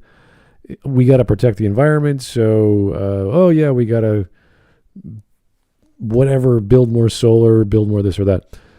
And that was the proper use of the term, because they're selling you a bag of goods or a bill of goods. They are snake oil salesmen. There is no problem, there is no solution, even if the problem was real. And the problem is always, it's going to get worse. Oh, it's going to get worse. Oh, it's even worse. It's like, where is the problem? Where is the carbon dioxide and where is it hurting us? Exactly. It's this boogeyman that just keeps getting pushed down the road and no one can define it. And that's, to me, is a grift because someone's lying to you. The IPCC is lying to us because nothing can predict the future. And I never forget, the left slogan and modus operandi is by any means necessary, to the point where they have BAMN as an acronym that they spray paint or use in other contexts. Well, whenever we see and that means that includes them lying, and that they will grift, and that they will accuse you of everything. Yeah, and that's just the light part. The idea is the philosophy must be that I disagree with these, I don't know, right-wing guys, and because I disagree, they must be, because I'm right, they must be lying, as opposed to taking apart their individual arguments and going line by line and saying, hey, I disagree here and there, because anyone can criticize something. and not get it 100% accurate or get the facts right. I sometimes screw up my facts. I do a lot, actually. And I try to do better the next. But I don't want to screw up the facts. I don't want to lie to the audience. And I don't want my conclusions to be wrong. But sometimes they are. If I did not have the intention to do that, then you can't accuse me of lying. Because it's just, do I know the truth? I think I do. And I could be wrong. If I intentionally know the truth and I choose to lie, then you could argue, okay, that is potentially a grift because I'm selling something to you. I'm buying your time and I'm filling it with lies. That's the grift, I would imagine. Because there's no one's asking for tickets or to buy tickets from them or selling a product. Some of them, okay, arguably some of them have products, but then that is unrelated to the topic they're talking about. So what's the guy? The Quartering. He sells coffee, I think. So he says, okay, Riri Williams or whatever movie she's in sucks. Buy my coffee, right? Now you could correlate the two, I guess, in some sort of classical conditioning, but no, it's just the commercial plug, which YouTube does anyway. If you have AdSense to with those criticizing the agenda also tending to be on the demonetized end of things, they need all these other legs to stand on for an income. It's a silly making content. It's a silly argument, and as soon as people accuse others of that, I'm like, okay, well then what are they selling? Where's the transactional button I have to press to buy what they're selling? Because I've never done that, and neither of them. The only thing you get is an AdSense click, and I don't think I've ever bought anything from watching YouTube in a an ad pops up and I accidentally click on the ad or whatever and go to another website. I've never done that. So the only thing I was ever tempted to buy from a YouTuber was It's a Gundam's paints that he had whipped up. Oh, really? That was I was actually interested in that, but I have no budget for something fancy. Anyway, we're getting off topic here, but that's on this show specifically. How old is this video now? June or July? Let me check. Okay, so relatively recent. I was not aware that they wanted to make a Riri Williams show. I was not aware that it was out already and that they had already cancelled season 2. That they even imagined that they could make one with the track record of how all of this crap works and runs. It's obvious that they would have to do that because these things don't run well. And Marvel cinema or Marvel film, whatever you would want to call it, is now in the exact same mode as their comic books. Well, where they make a run, a new iteration of Hero X, Hero Y, Hero Z, and it's only the first episode, the first issue that sells, and the other 9 don't. And then they don't continue that storyline. So they make another start, and they restart again and again and again. And that's what these shows are. People may watch the first episode, and they don't watch the rest. So there's no second season. Disney Plus is similar to Netflix in that they will cancel things for all kinds of reasons. But what I read, at least, this is insider. Who's the Sarah Cohen, the guy who does all those spoof movies? He was the bad guy in season 1 of the show and of Ironheart, and he was talking about the Dominique Thorne, I think, the actress who plays Riri Williams, and she, aside from the writing and the directing being garbage or whatever, she was a control freak. She was rewriting scenes, she was redoing them because, I'm the main actress, I know the character better than anyone else, she wouldn't say this, she wouldn't do this, blah, blah, blah. So she was dominating, and he said it was the worst experience. This is like the guy who did the Dictator movie and Borat, I think. I'm trying to remember his name. But he was Sacha Baron Cohen. There you go. Thank you. And he was saying this was the worst acting experience he's ever had because of her. So there was a lot going on in that production that just did not work out. Dude, not even Downey got that way with as big as he got in the MCU. He rolled with the punches, to his credit. Yeah, so a lot of bad things were happening. So it made sense it was canceled. And obviously no one likes it, so. Nobody wants to work with narcissists. All right, 13 minutes. Is a self-sustaining ecosystem now. Bad faith actors take a clip out of context from the show, post it, Just like you. add a bad faith interpretation, farm out. Just like you. It's not bad faith. No. It's not bad faith. The crabhead will always call objective critique of what he likes to be bad faith because he likes it. He wants it to be like. Or even if he doesn't like it and he's the actual grifter, he still wants you to like the propaganda he pisses out. And will call any negative words about it disingenuous and grifting and all those other words. That's just part of the gig. Make more content about the outrage and so on and so on. Do you understand? So just like what you're doing. How much of an asshole you have to be to fucking disrespect the legacy character that really catapulted Marvel to what the fuck it is today? Iron Man defined the MCU. Generational movie that spawned 15 years and billions of dollars. Dude, you don't need to add the green smoke and the fly noises. We know. We know. Of enterprise. The same one who sacrificed himself for the world to bring back half the world. Yep. That's what y'all dissing? Do these guys think that Iron Man was a real person? Guys, you know that Riri is insulting a fictional character, right? She's not... Oh, so now it's irrelevant. I don't understand.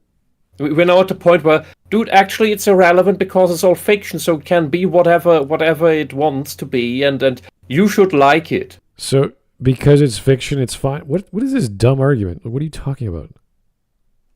Attacking Robert Downey Jr. or like a real world war. It's as if Damian Wayne it's just a straw man argument. And said Batman was a loser, and you'd be like, "What the fuck, Damian? What the hell?"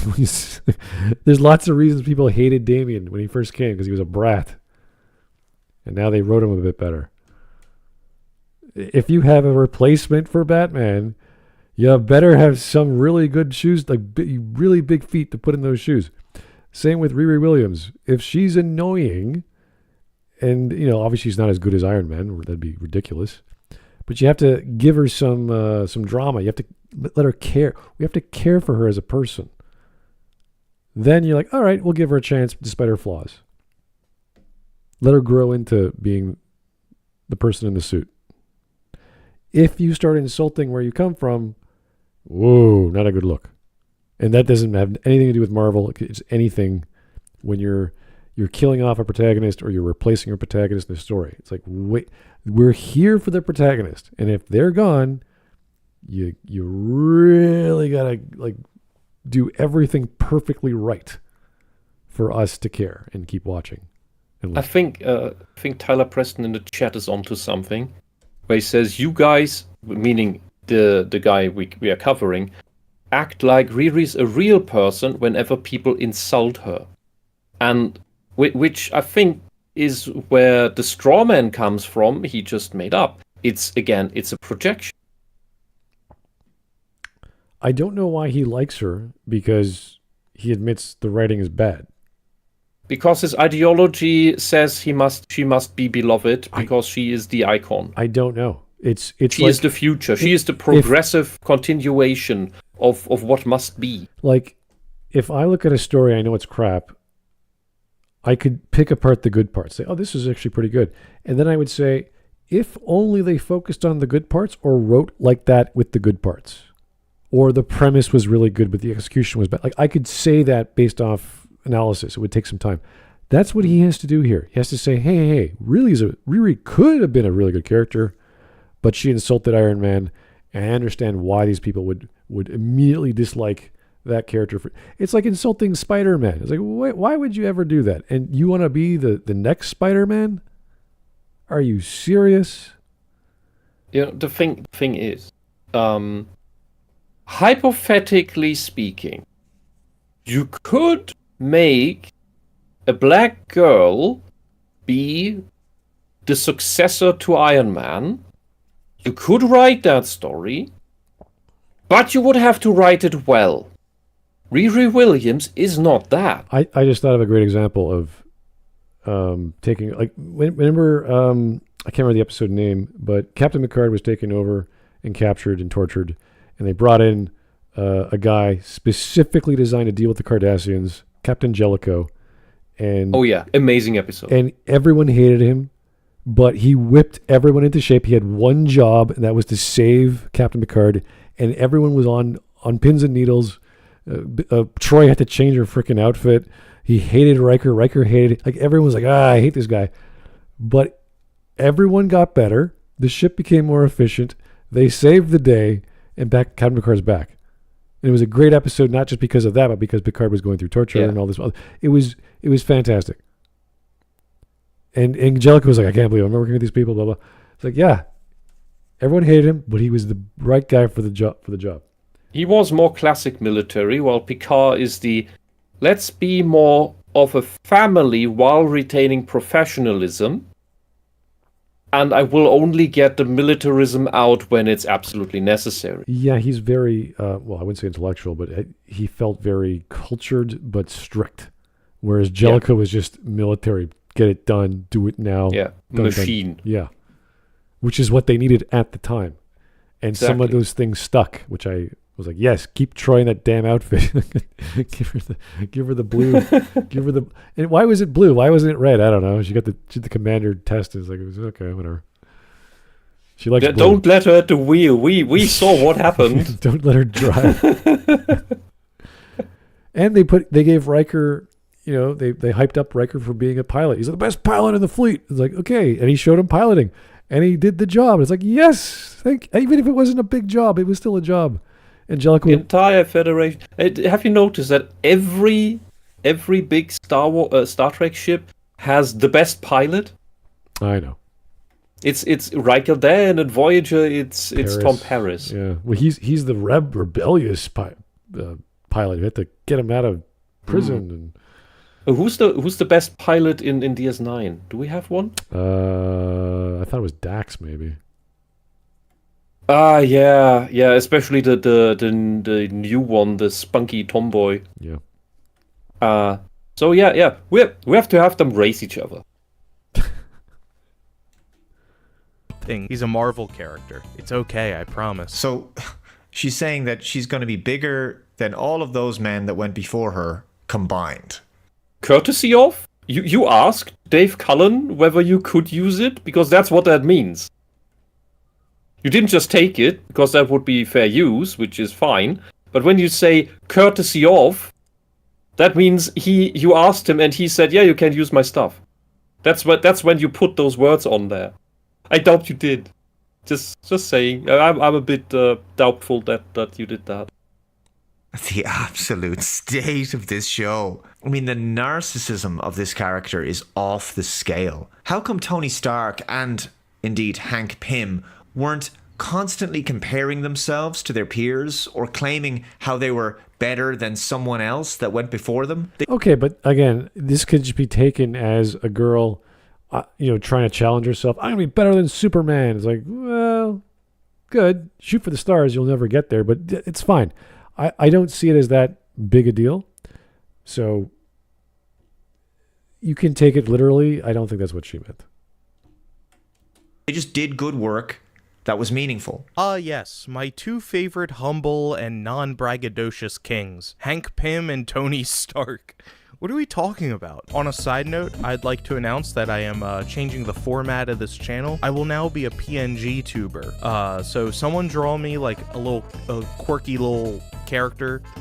Maybe give me like a bottle of vodka or like whiskey or something, and I can do. Here comes the drinker reference. The absolute state of the Marvel universe. It's so shite that it made me an alcoholic. I haven't even brought up the main problem with all this, being that the clip these guys are getting so pissed about is not Riri disrespecting Tony Stark, and I would go into it and explain why that is, but this video is already getting pretty long. Yeah, you already covered that it is all of these other points of critique that he even showed in the very beginning. So yeah, we know. So, this good explanation that I found from this YouTuber and TikToker, Fantastic Frankie, because she explained it better than I ever could. I'll never forgive y'all for trying to ruin my favorite line in the MCU. As Tony Stark built Mach 1 in a cave with a box of scraps. Let's take a moment to really break down what Riri was talking about. Riri's animosity towards Tony Stark is rooted in his privilege. As a billionaire and a... Really? What? That's not what's in the comic. She admires Again? him. Everyone admires Tony. Well, except the board of directors, but Most admire Tony. Yeah, most admire Tony. Take a moment to really break down what Riri was talking about. Riri's animosity towards Tony Stark is rooted in his privilege. As a billionaire and a white man, she never won. As a white man. So Riri is a racist who is prejudiced against Tony based on race. And a super genius who would be able to see through this crap without even concerned about this nonsense. This is so stupid. Not about what he does, that he did anything evil. No, that's just based on his race. I would and she feels racially inferior to him. I would like to meet these actual super geniuses and ask them what their politics are. I'm sure they don't give a crap about race or privilege or any of this nonsense. It just their brain, their capacity is so far beyond this crap they wouldn't even care. Yeah, and I agree. If he was an actual super genius, she would see through the emotional extortion scam that the left is playing. Or at least the brain might have come up with this scheme. Or at least the stuff, because she gets to Cambridge or whatever, and she's working by herself, and she's like, oh, if she hears a bunch of crap outside, she'd be like, this is garbage. Why would I listen to that? One says he's dumb. She just implies that if she was in the same circumstance. No. Everyone thinks he's dead, so she takes it upon herself. I should be the next Iron Man. And whether that's opportunity or she's bored, it's like whatever. Appeal to your sense of ambition. I don't care. It's not a big deal. She would have done more, if not better, which is supposed to. Which is so arrogant. Yeah, that's a bit of her. And she is in a better place. She is getting an amazing education. She has the resources. Tony from Tony. This example of Tony Stark having built his first Iron Man suit in a cave from scrap.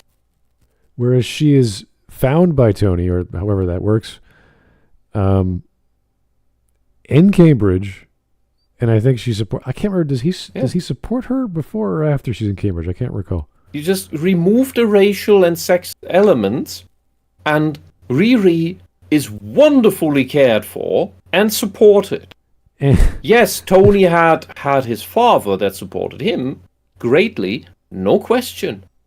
But Riri getting that same support from Tony, if that is what happens, what's the bloody difference? Well, the issue with her is you are making the race an issue when it isn't an issue. She abuses that her opportunity because she gets a scholarship or whatever, but she's just stuck in her lab and doesn't give a crap, and she steals from everyone. So it's like everyone hates her. So she's a villain who should be locked up because somebody like her will create some tool of power, like an Iron Man suit, and then just use it for her ego, for her personal gain, her personal agenda, and hurt people. Her mom thinks it's a bomb because she's covering it up. She's like, Riri, what did you do? It's like, nothing, I'm not done. What did you do? Show me. And then Tony walks in the garage like, yeah, show me. Oh shit, it's Tony Stark. How did he turn up there? Yeah. This does not really happen in the comic, and the way she treats everyone in Cambridge is not very good. Yeah. Oh, thank you, Tyler Preston. Gets it on point again. Super geniuses are usually capable of making things with their limited resources. Riri is just stupid. And yes, there are stupid geniuses out there. It sounds like a contradiction. Well, there are people with very high IQ that are actually not capable to utilize it. Just because you're book smart doesn't mean you're mechanical, like with your hands smart, and Tony and Riri are apparently both to do what they have to do to be that good in physics and that good in... Yeah, they can't adapt. They can recite information. So Tony has the social issues. Riri has the I don't give a shit issues, I guess. I don't know. And she has the ambitions, but so does Tony. Like Tony, Riri is. And y'all visceral reaction to Riri saying something like that is exactly what she's talking about. The examples that y'all keep on using to try to discredit Riri is only proving the point she's trying to make. No. It's the point that she wants to be real, where she gets called, you can't do things because of your race and sex, which is exactly that comical scene in the beginning, where she has to beg her teacher to say that. Because we are past that time, and you crapheads, you racist and sexist socialists want that to be real so that you have something to complain about. Because if you don't have that to complain about, you have nothing to complain about anymore. Or worse even, to say you would reform, Occupy Wall Street and go against the banks again, which is what you were really, really good at. Finally, you were right there at the center of capitalism that you despise so much, with the actual bad capitalists, and you were protesting them, and they were getting a bit itchy, and then they lobbed this whole intersectionality thing at you, and now you're all just bickering about who has the better skin tone. Well. And the better junk between the legs. The idea of arguing about race and privilege is kind of silly, because Riri's privilege was pretty high to get to Cambridge and to have access and to get her own lab and all. Like, the people are, oh, she's a super genius. Let's give her assets. Let's give her resources to do whatever she wants. And you're like, you don't think that's privileged? You don't think that not going to classes and just staying in her lab, making stuff, isn't privileged? But because Tony is rich and white, therefore Tony's bad. Even though the story of him making something out of scraps is, crazy. Doesn't matter. He has the wrong skin tone. Yeah. And his dad was white and rich. If you're not black, you're not a real human. Like, I'm not saying that Tony is not brilliant. She's saying he had access and freedom to explore, to do what. In a cave? And so does Riri. They gave her a scholarship. They gave her own lab, and she messed it up. She abused her gift or her opportunity. Yeah, she gets away with tons of bullshit. And as soon as the security come in the door to stop whatever she's doing, she just takes off. And her mom's like, "Hey, what the hell happened?" It's like, "Oh, I didn't really fit in at Cambridge." It's like, what? Look. Effectively, her lab at Cambridge, with the scholarship, is the cave. That's the equivalent.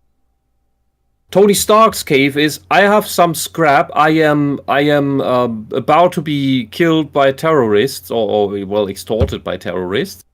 I need to do something, and I have rocks, a paperclip, and some bubblegum wrapping paper. I'm gonna wreck this place. And Riri, her cave is, oh, I have all the super technology and endless funding through my stipend.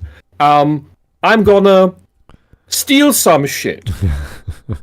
Borrow. Oh yeah, great. Exactly the same opportunity, right? And making the best of it. She's just proof that she is a villain, and she should not be trusted with anything, and she should be held down lest she kills somebody. Yeah, like she could have easily talked to the dean, someone innocent, talked to the janitor saying, "Hey, I need some help. Can I get these parts? If there's scrap, great. If not, can I work to get them?" Like there's ways to do this properly, and she just abused her authority and just took it. Like this could have been a really great, like, in this story. There's Stark Industries and there's Parker Industries or Parker Electronics or whatever. So they're showcasing all these other entities. I think even Dr. Doom pops in here and there. So there's all these forces at bay, and she's just in Cambridge, and they never show her. Well, as far as I read, they never show her steal things, but everyone's saying she stole things, and she's like, "Oh, it's no big deal. It's no big deal. I'll just return them." It's like, which is an admission, which is retarded. If you're super so it's smart, not empty accusations. She said that's admission that she did in fact do this. Yeah, if you're super smart and you're trying to get along and you're trying to, enact this amazing life that you should have because you're a genius, you wouldn't steal. And if it's so paltry, you would be like, "Oh, I can get that elsewhere. I can buy it myself later," or whatever. Yeah. But no, you don't need to. She just ran up, and it's just behind the narrative that she just does it. And you're like, that's not.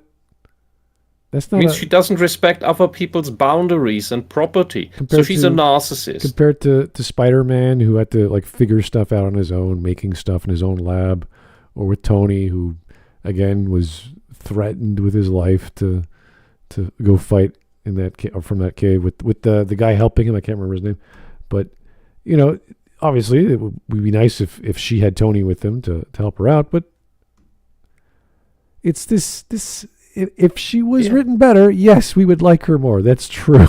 If she had any goodness in her heart, any honest virtue, she could have just asked, and people might have been nice enough to just lend her stuff.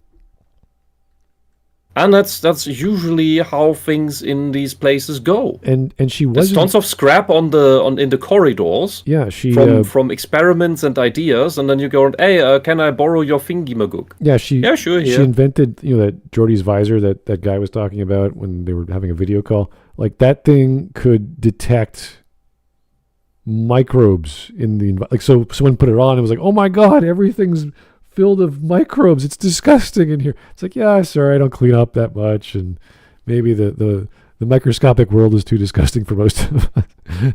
So she's casually she's just inventing things. Like, okay, there's certain levels of Mary Soonis that you need to not do. Mm-hmm. And this was one of the this is pushing it. And this is what your Q, your supporting character, does for the hero. Here's a gimmick. Have fun with it. Something like that you can get away with. It's how it's done. And this was this casual meeting, and she just kept showing. She had 4 or 5 inventions. I'm like, this is too much. This is. You can't just be inventing random like you're this crazy. Who was that? The Nth Degree, the Barclay in Star Trek, where he actually became a super genius, and he was just doing everything. His brain was going all over the place. That's the level of intelligence that Riri, she's just making all this magical technology. You're like, okay, that's a bit much. Slow it down. Have her make 2 things, and go, wow, that's cool. That you don't need 3 or 4. Just I don't like the uber genius who breaks the rules because he's so bored. And no one thinks like him, so everyone's slowing him down. It's like, yeah, you should be smart enough to figure out how society, or at least your condition, works with people. How do you write a threat for that? How do you? Oh, easy. Make the kid unable to walk, physically weak. Well, that's detriment. That's detriments of the character. But how do you write a threat, a villain against that? Make them equally... Do you just throw Galactus at it and then she just snaps her fingers? Well, no. Without the gloves? She was fighting that Sonic guy, and he was getting a few hits in. So it's not like she's invincible. So that's a good thing. But it didn't look like she was getting hit either. He had some Sonic blasts, and she was just dodging them. I'm like, okay. Is she going to get hit? You know what she then should just do? Do what Tony Stark does, build a couple of the suits, run them as drones, and have them fight for her. Oh yeah, that was the thing. Girls love playing pet classes anyway. She asked Tony Stark for an AI because she figured out that she could not fly her own suit without AI for some, which doesn't make any sense because you could design. Because she's a woman, she can't drive. I don't know. It was so funny. And Tony Stark's like, yeah, I have an AI that does that. It's about $45 million. Can I have it? By the way, big joke on that one. Pepper Potts could operate the suit. Well, it just there's certain things I'm like, something's not jiving correctly. Anyway. Ever he wanted. Even in this scene here, where Tony makes some makeshift weapons and decides to take down this entire group, there's a freedom there that comes with him being a white billionaire. That being white is what allows him to make that? Do you seriously believe we have magical superpowers that make us into these, what the Nazis spoke of, these Aryan super gods, these mythological beings? Do you truly believe that? I think this is Iron Man 3. Fuck? This is Iron Man 3 when he tries to take down the what's his face? Gilliam. Yeah. But look, the guys he's taking down, they're also white. So they also have the magical superpowers. So they're actually on the same level. This is as if black people fight other black people. Well, you're on the same power level. Keep in mind, they're all above 9,000. This is the YouTuber saying this is a good argument. That it's better than what he could have come up with or whatever. It's insanity. He's a billionaire white man. Of course he could do it. It's like, no. So that having the billions in the bank account increase his power level in the scene where he's fighting hand to hand and with small weapons against criminals who are armed themselves and nobody has actual proper armor? And he's doing the Keanu Reeves thing. The white kung fu, yeah, or something. Hey, woman! You have here magical white people fight other magical white people. This doesn't work. Your logic doesn't work. Maybe it has something to do with him being Iron Man, and he's been in combat before. But he's not Iron Manning. He's just Tony Starking. Okay, fine. Group there that comes with him being a white billionaire. A piece of Tony's superpower is his identity. I don't think anyone not in that scene. One in her comment section. We all have already learned that it doesn't matter if you are a white bag bum on the street, homeless. They will still call you privileged and being above in the oppression or being on a better position than a black millionaire. That we have been through that. We have heard these claims and these arguments. They truly believe that. So the billions are actually also irrelevant. So it's really just about the magical skin color.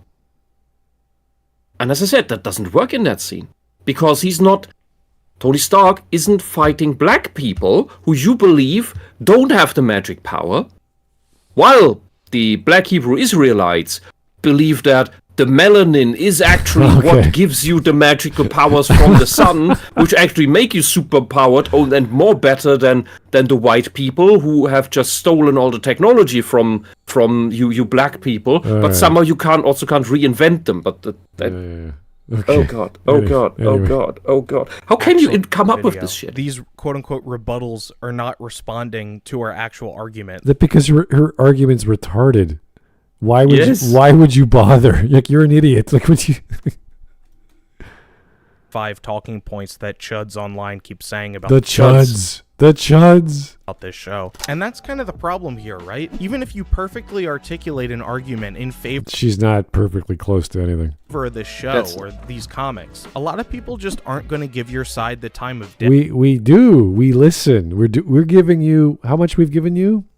I word for word addressed her argument about the magical power of being a white man. We've listened to this guy for 2 hours, and then we went through her video that he provided. So, no, they both have the same. They all have the same skin color. They're all men. The billions aren't in the moment present, so he's not throwing dollar bills at them, which he does paper cuts on them or something. Billions of gold bars just smashing people. Yeah, or you have a coin shooting gun or something. Yeah, from episode 8. Yeah, exactly. Yeah.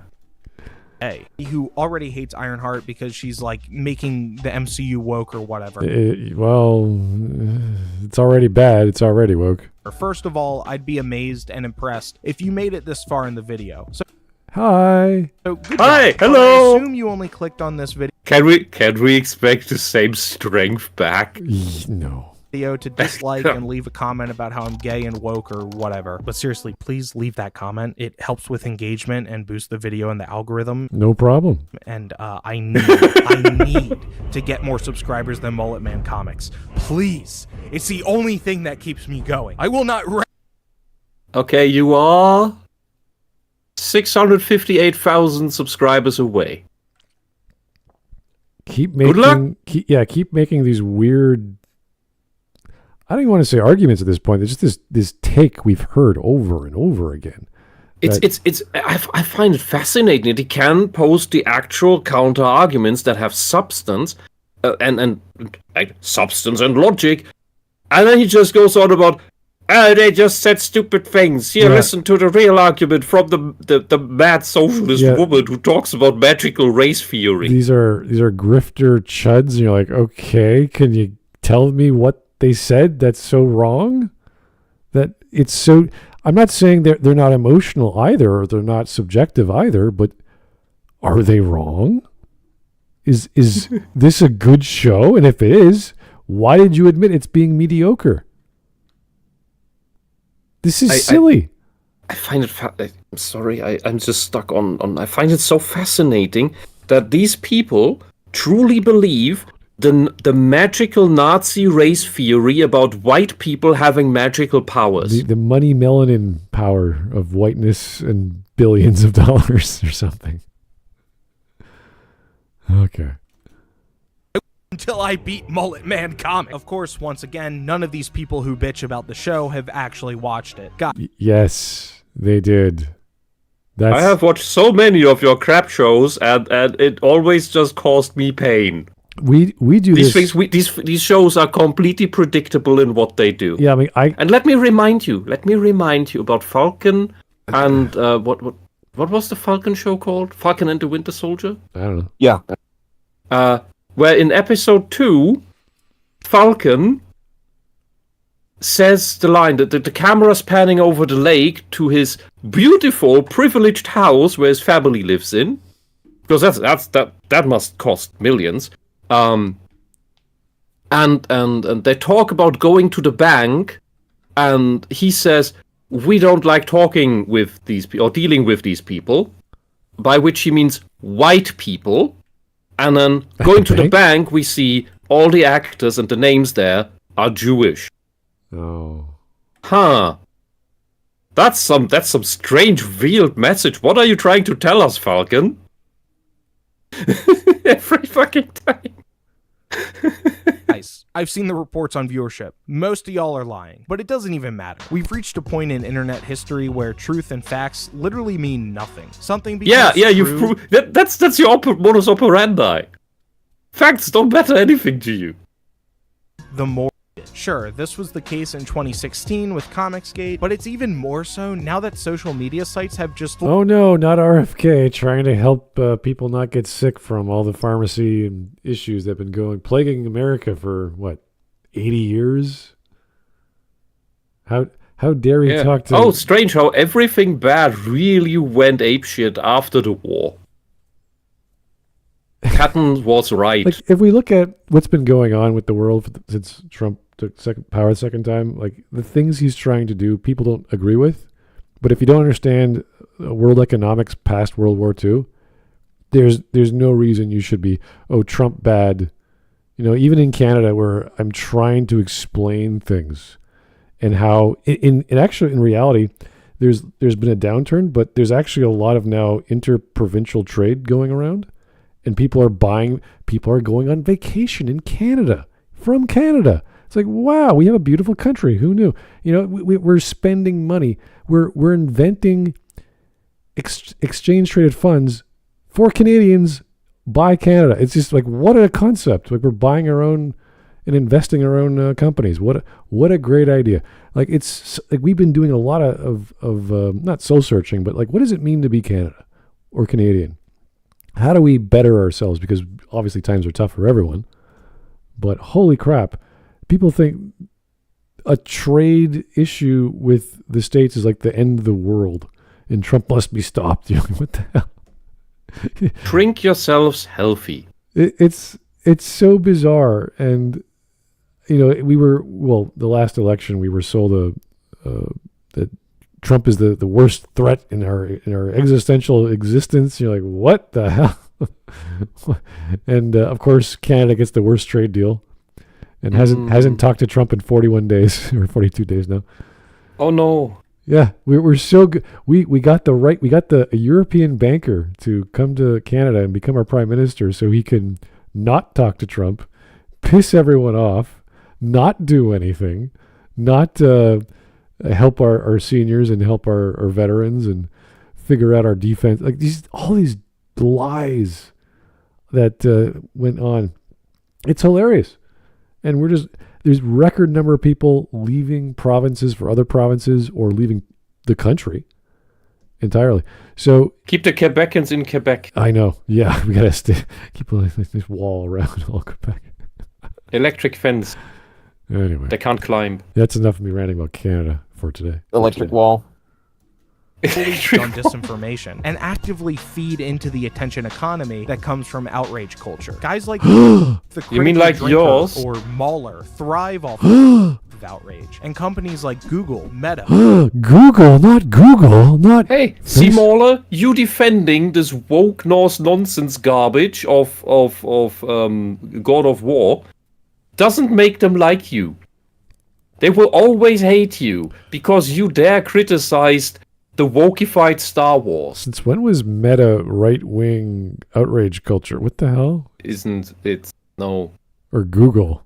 Google? Like what? And X, their type of content because... X? You're telling me X is somehow like Google and Meta? What are you talking about? No. He's trying to say that all the techies are actually right-wing because the left isn't winning and because Trump won. Oh, because... So they can't, because if they had actual control over all these things, then Trump could have never won. Because they kicked out the decrepit man with the auto pen who could barely walk. Now that they have it, who didn't even use it? The assistant to Nancy Pelosi, no, Maxine Waters, I believe, was it? Oh my God, are you serious? Holy shit! Yes. I forgot the name of the guy. That frightening old bag of bones.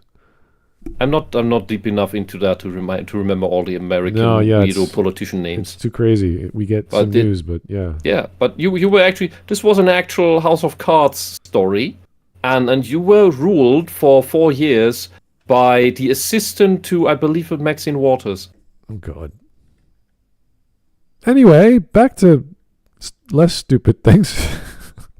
More retention and engagement. It doesn't matter that the general consensus is that Ironheart is a good show. Are you serious?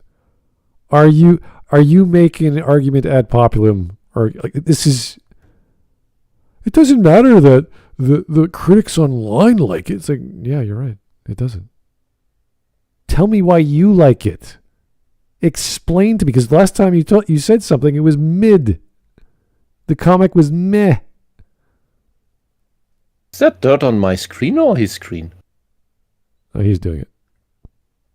All that matters is that in this out-of-context clip, Riri brutally and unprovoked dunks on the hero white man Tony Stark. So clearly this is a show for trans woke Antifa members, and if you disagree with that bad faith take and want to comment that you disagree on one of their 4-hour videos explaining how they hate a show 10.5 hour predominantly made for children, well, guess what? You're doing nothing except for children.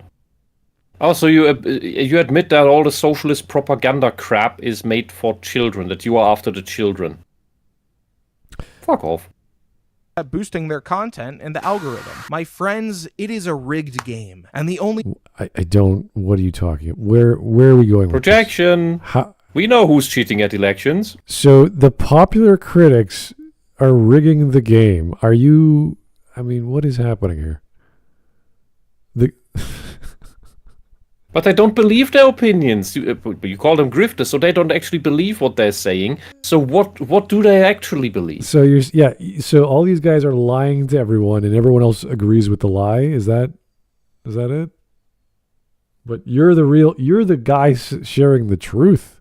Your criticism is much better than theirs, which is a mid character. I need a chair like that. Is not to play. You cannot win. So why did you make this video? In the culture war, because as soon as you admit there's a culture war, the corporate oligarchy. Okay, there's no culture war. No, you don't. What do you mean? In German newspapers, for 80 years, they have written about the culture war that the left is fighting from the position of the left that they need to fight it.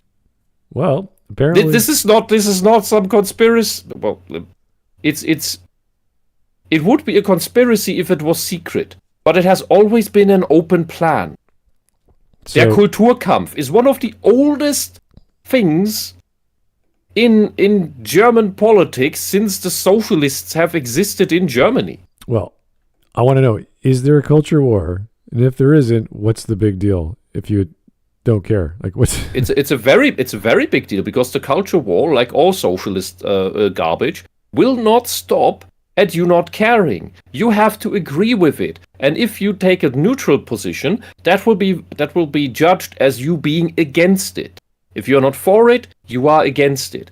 That is the Mussolini definition of fascism. Everything within, nothing without, nothing against. In short, you're with me or you are against me.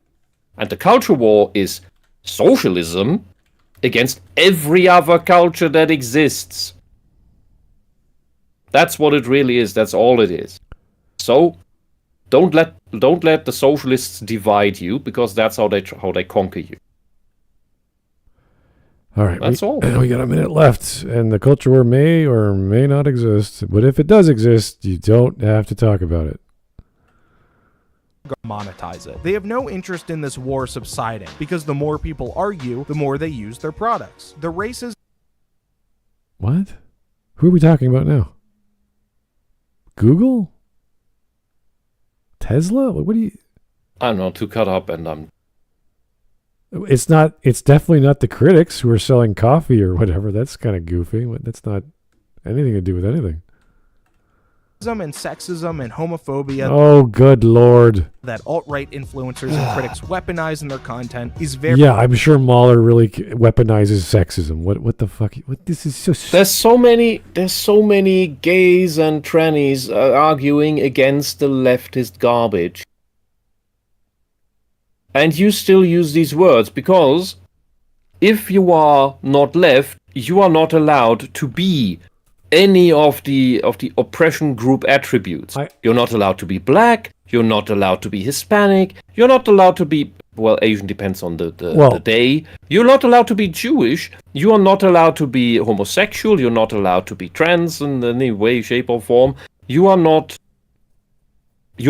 probably not part of the working class, because you're privileged because of your skin color. I don't know any alt-right influencers, and I don't know any alt-right critics outside of those that have declared themselves part of some church, and they're like American or something like that.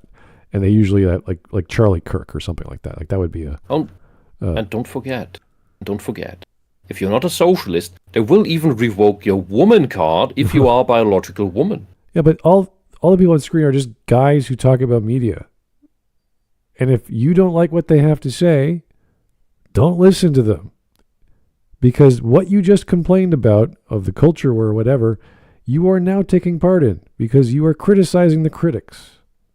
Or trying to, at least. I didn't really hear much of an argument, aside from they didn't like Riri Williams, or they didn't like Ironheart, they didn't like the comic, they didn't like the show. Well, part of the entire strategy of the left is to be covert and subversive.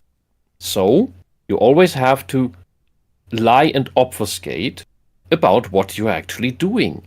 So while fighting the culture war that you started, you have to at the same time say, oh, there is no culture war, but the culture war is good. Because we are fighting it. So and you're making it up, you're not, there's no culture war, you're just seeing things. Also, don't fight the culture war. Don't stand against us. We are winning. Oh, by the way, when we're losing, you are the culture warriors, for you fight against us taking over, because we are on the right side of history. Fuck off. Fascist. That's real fascist. But you could say the main difference between Nazis and communists would be that the communists are the subversive fascists, the covert fascists, and the Nazis would be the overt fascists. But then again, the Nazis also lied about what they actually wanted to do. People voted for them because they promised the workers a lot of stuff. Well, some of which they delivered, but then they also did a lot of other crappy stuff that they didn't advertise. This is all the 1984 quote of "We've always been at war with Oceania," or something like that. In a way. Always been at war at East Asia. Like, what? Very harmful. But in my opinion, there is no way to effectively debate lord these racists. Yes. You say, "Hey, sir, can I talk to you?" And we're like, "Yep, sure. We'll be happy." Well, he can't because he is irrational. Well, he's better than most that we've covered. Well, he does show some actual counter arguments, but he doesn't engage with the counter argument. No, he just dismisses them as no, that's actually not being said. Because 77 or 71% of the critics liked the show or something like that. You're like, oh, of course, great argument. Yeah, how dare you not think like this minority of professional critics? What's the people vetted to based on them following the Little Red Book? Let me check. Let's see. 77%.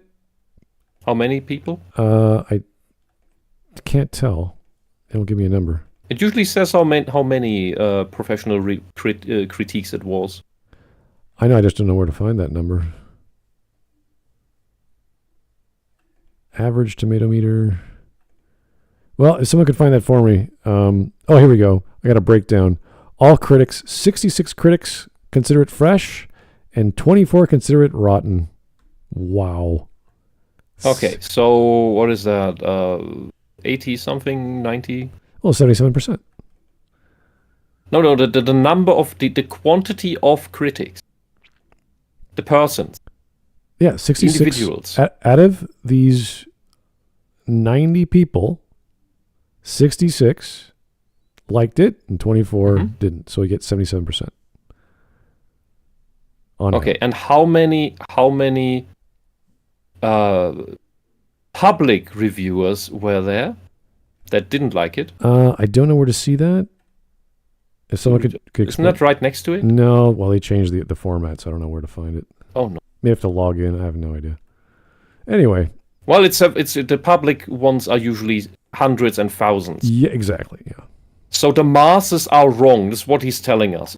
Our vetted minority of authority, that is right. That is what you should believe. That is the information. And you, the stupid masses, you have to be educated, and out of your misinformation and disinformation and your grifting of having the wrong emotions, you have to be taught to like what the critics tell you to like, and then we can have true democracy. Yeah, well, because then you finally agree with what we want you to.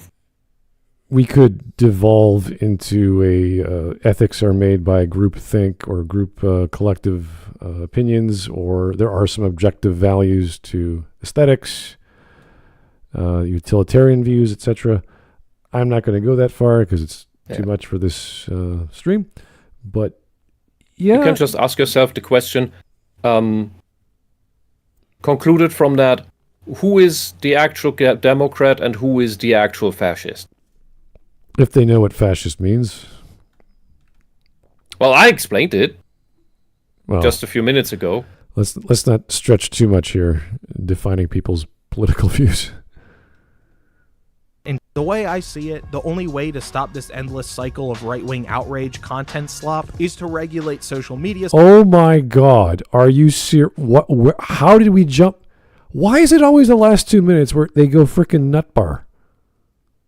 He wants censorship. How did we get from censorship? Yeah. What the hell? Action plan to regulate social media platforms. Action plan, Aktionsplan. Didn't we that is a word. The word action plan is something you always hear in leftist lingo. We just had when they this want video to make something yesterday about censorship, didn't we? It was like, oh, this is a horrible, stupid thing. Some crazy right-winged religious guy was happy that the adult content was being removed from platforms he never cared about. It's like, what the hell is wrong with this guy? And this guy's solution is the same. I don't like these guys. Let's block them or censor them. Extensive worldwide consultations and is backed by a global opinion survey, right, sure, underlining the urgent need for action. So, globalism wants to create the global socialist tyranny. Maybe Alex Jones was onto something, calling his whole thing Prison Planet. Yeah. Because East Germany was an open-air prison, North Korea still is, Communist China, to a large degree, can be called that. The socialists want to create a prison, an open-air prison on the planet. And you are what's the English word? The incarcerated. They are the wardens. This is such a... Do you want that? This is such a silly... I thought we were dealing with a guy who was like into comics and media and he only cared about quality. But nope. He is, unfortunately, again, one of these left-leaning guys who want censorship. Evil. Because he thinks these critics are so wrong and their opinions are so destructive and whatever other nonsense, they have to be removed from the internet.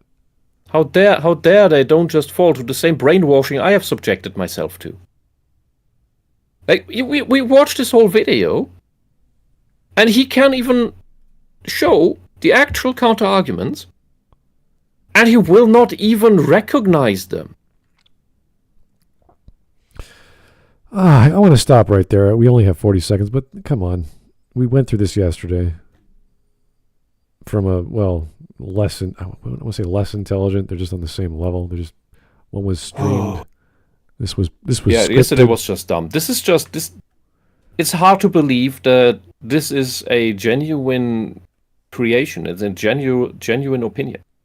If only we It's hard to believe this is not fake. If only we stopped them from speaking. What a better world we'd be. Oh my god. All right, let's get the stream memes. Yeah, you mean the dystopia, the 1984. Yeah. The left always creates 1984. You people in the green square on the political compass. You are the useful idiots. All right, here we go. You want good things, but the only thing that you push forward is that stuff in the red square. There we go. I'm sorry. Urban Dictionary Riri is slang for retard? Really? Retard Williams? Oh. Riri. Me, who doesn't like Ironheart in the comics, choosing to simply not watch the show instead of review bomb the shit out of something I haven't watched. Yeah. Marvel's Ironheart reactions are in, but you're racist if you don't like it? Really? What blog is that? That's a strange thing to say. Finally, a worthy opponent. Our battle will be legendary. What the hell? With a box of scraps. Supposedly smaller than Tony Stark, bites an electric wire, sells her soul to gain magic powers, uses new powers to steal. Did that happen? Yeah, they put Mephisto in the damn show, a character reserved for when the shit hits the fan. Really? So she sells her... Wait, she sold her soul to Mephisto? What the hell? I assume. I'm actually in the camp that hasn't seen the show, but yeah, I know. I wasn't surprised. I thought Mephisto was associated with Magic. What's her name? The Russian chick. Yeah, Magic. Yeah. Mephisto, yep. He doesn't even understand what she wants from him. Sacha Baron Cohen deciding which Marvel show to debut in. Doctor Strange, Multiverse of Madness, WandaVision, Agatha All Along. Don't go to any of those. They're all horrible. And then he looks at Ironheart. Yeah, they're all everything on this screen is bad. If anything, the perfect time for him to debut would have been Infinity War. Well, maybe. I mean, he was in the original Smud. He was in the Infinity Gauntlet comic. He was right there next to Thanos the whole time. Iron Man female? What?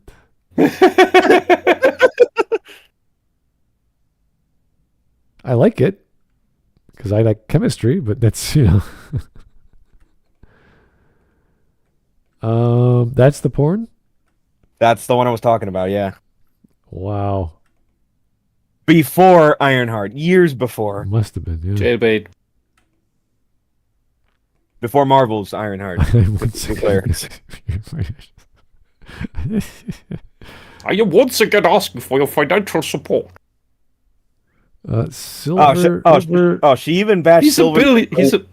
He's just a millionaire right now. He was bashing the billionaires when he became a millionaire because he couldn't say millionaire anymore because he was one. Silver Centurion slander will not be tolerated. All right.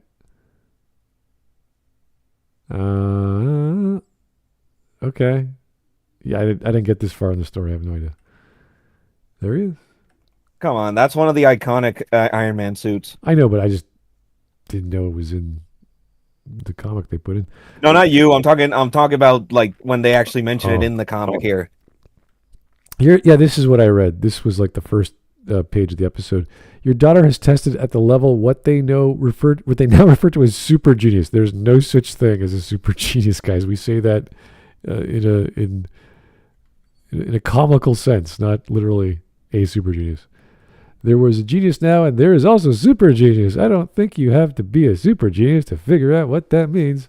She's bored because she's smarter than you, smarter than me, and you are giving her Sesame Street, dollies, and apple juice in a cardboard box. She is acting up out of boredom. I was smart as a kid. I was happy playing with all kinds of things. I was happy to have them. So, I don't know what Riri was like as a kid, but that sounds weird. Because kids like playing games, no matter how smart they are. Oh, what's that? It was to invent them. That's Waddle Dee. Waddle Dee. He has a cardboard box of juice. All right. That's specifically Bandana D. I want apple juice. Oh my god. Okay. Apple. What is with apple juice? What's going on? I want to be Spider-Man again. I could be your Spider-Man. Who let Toby back on set?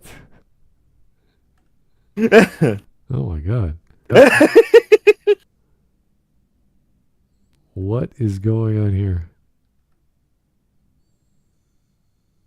Radioactive iron. What is that? Oh, that's literally an iron. Okay. I gets burned.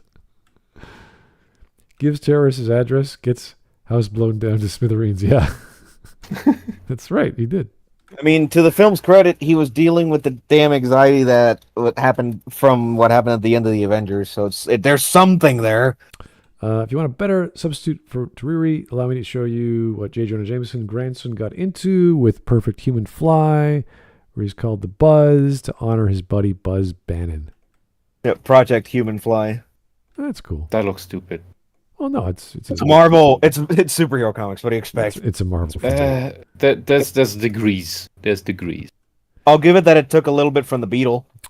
Yeah, it felt like that. It looks more like Sentai. Is that a problem? Leela Rhodes. Depends. In certain Sentai, it fits. James Rhodes' niece, who was originally supposed to be Tony Stark's successor. Why don't these Sims ever bring her up? Oh, really? He had a... Yeah, Rhodey had a niece, yeah. Oh, wow. Because they did have a black girl in the pipeline. Well... Yeah, they already had one, and they decided to make another one. Well... It's like at least Lila would have been a bit more accepted because she was already there and she was already involved with the Iron Man shit through Rhodey. Yeah, and Tony was really torn up when he died, so it would make sense that he would go to his funeral. And he never went to his... Well, did he go? No, he didn't go to his funeral. And that would have been a natural, like, okay, he needs to talk to someone. He would talk to her. Because instead, Tony goes to the AA meeting with Carol.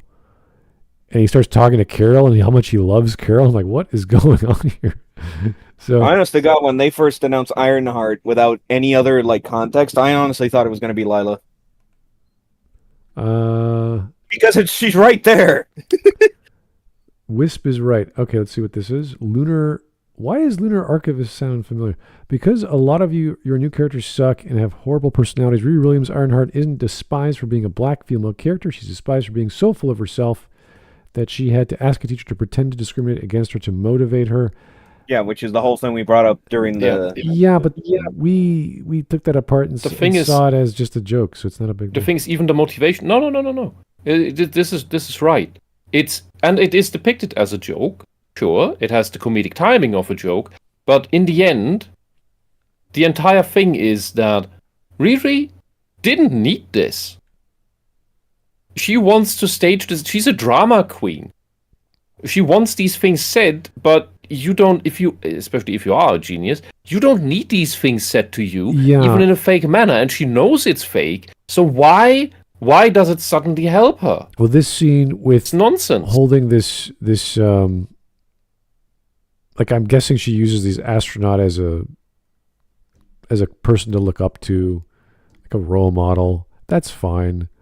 It's just the way it goes about, like, hey, can you just like lie to me about I should never become a scientist? Or, it's like, if you've already got your heart set on something, you don't need this whole conversation.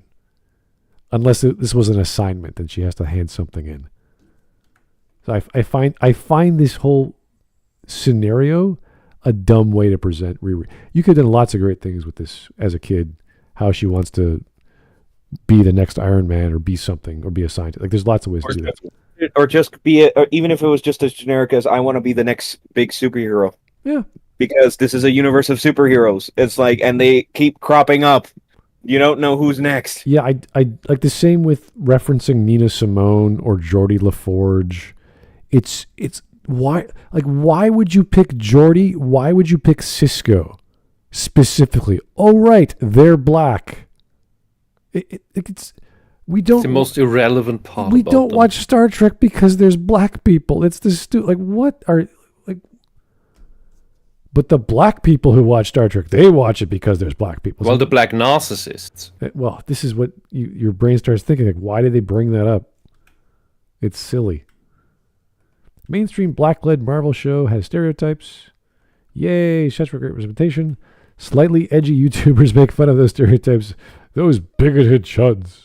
Yeah, and the first part of that meme basically illustrates that what the left wants is just gollywalks and minstrel shows to clap at. Yay, yay, look, there's black people on the stage and they're performing and dancing and making noises. Oh, it's so awesome. I love looking at black people and clapping. That's what the left is. What about Tony Ho, a.k.a. Iron Patriot? Hey, yeah.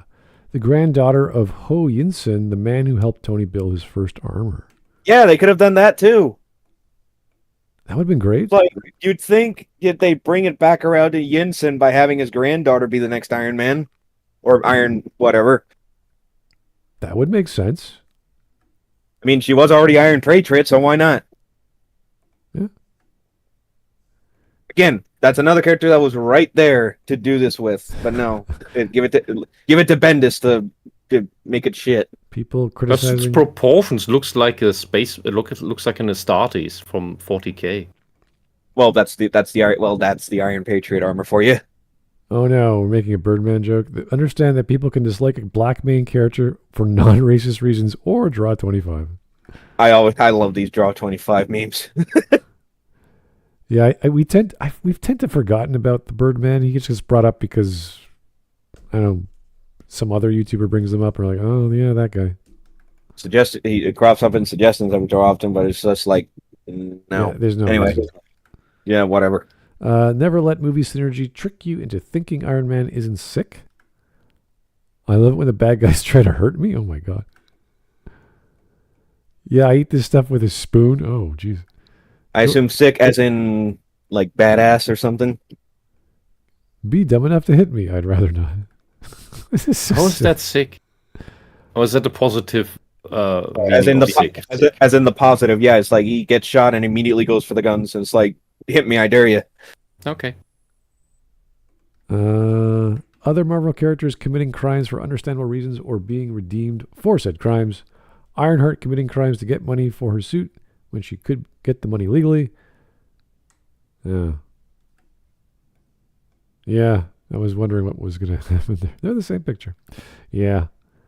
There was no reason for her to steal. None. They did not develop that. They just had her steal because, I don't know. Conflict, I guess. Because ghetto.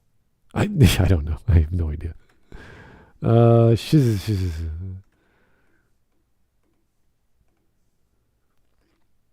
Yo, hey guys, don't make me... Oh no. I'm not reading that. Ironheart chills. Tony Stark being remorseful. When realizing his weapons hurt the people he was trying to help. Yes. Tony building an Iron Man suit with limited resources. Tony sacrificing himself to save everyone from Thanos. All the minority characters that people who hate Ironheart like. I'll ignore it, Yeah, that's what he did. I'll ignore it. And then here's the moment. Beautiful scene. Tony Stark was able to build this thing in a cave. He MacGyvered it. Yeah, he did. Mind you, part of it was also Yinsen, but still. I am not hitting play, but I know exactly what that's going to sound like. On your own time. Yeah. Star Trek Jellicoe? Doctor, you've got to help me. Certainly. What's the problem? I'm addicted to Twitter. I don't follow you. Dun, dun, dun, dun. Clever. Har. Sex lol 5,000 Gamergate points? What? The hell? Yeah, same thing, only in a video. Yes, is this just him saying it to Riri? Yeah. I'm not dead yet. Gamergate 2014. Oh god, please let it die. Get off your high horse, bitch. Who's this?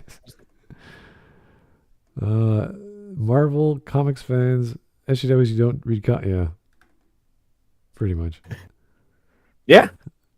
I am once again asking indie comic writers to look at the first issues of Silver and Bronze Age non-cape books before writing their script. Huh. I just got my 50th bank loan? What is this? Who even is that? What is this? Like, what's the point? I don't know. Please show me on this doll where Comicsgate... Yeah, I just don't get these people. Where Comicsgate hurts you. Puts it in the fire. Help, I'm being oppressed. Oh, yeah. Gail Simone. Yay. Ethan Scriber. Sorry, we accidentally took over Comicsgate. Everyone not actually sorry. Okay. Isn't Ethan on the other extreme from Simone? Mostly, yeah. It's the idea. Yeah. All right. Well, how sad and unfortunate. Like, he did not have to go the route of censor. That was totally unnecessary. My solution is to... Socialists can't help themselves. They have to build 1984. It's so stupid. It's the only thing they can do because they're upset that not everybody thinks like them, so they have to monitor everybody's thoughts. You may not like Ayn Rand, you may not like all these other authors of the 70s, but you still have to read. You have to know what you're sounding like so that you don't repeat the crap. So we don't have just build tyranny. We don't have another Soviet Russia or... No, they want that, Smart. They want it. And they often openly talk about it. You just need to listen. Also, as is my spirit animal. Oh, we got some super chats I did not read, but they're very short. So, from Axton Zero for the 2, I am left. Mahler, EFAP 51. Is that true? Did he say that? I doubt it. $2 from Axton Zero. The Ministry of Truth must be hiring this week. Well, they did almost in the second or third year of Biden? That chick? They wanted to build one. They were actually about to. named that. Yeah, they decided not to because that would have been psychotic. No, not because it's psychotic, because they didn't have enough power yet to enforce it. That would have been, that was testing. That was a weather balloon testing the waters. That would have been nuclear. It's always, before the foot in the door, there's always the weather balloon. That would have been... I think the world would have been like, excuse me, America? Excuse... America's doing this? Yeah, but look, Europe is gonna get the Chinese foothold in London. With their new big Stasi center. The mega embassy. Look up the mega embassy in London. Well, I think Canada's doing a good enough job being Orwellian for the rest of us. So, yeah. Thanks, mein Stamer. Anyway, whew. Wasn't the worst video we've ever covered, but just I wish I knew. Unhinged. I wish I knew a bit more. I don't want to watch the show, but the comics I have read from a long time ago are like, I don't remember them all, but I didn't like them. They weren't that. The art was good. Like that's one of the cases where the artists they hired was actually okay, and it came from an actual Tony Stark Iron Man Invincible comic, and she's like a C plot. She was like somewhere in the background for like 5 or 6 pages, and then they gave her own comic the next year, and you're like, what? Okay, that came out of nowhere. So. Yeah, there's ways to introduce characters that did not work out so well, unfortunately. But they ran with it, and it got canceled on TV or Disney Plus. So, yeah, this guy's not bad. I mean, we can cover him again if you really want to, but painful. So, we will call that a day. Thank you guys for your time.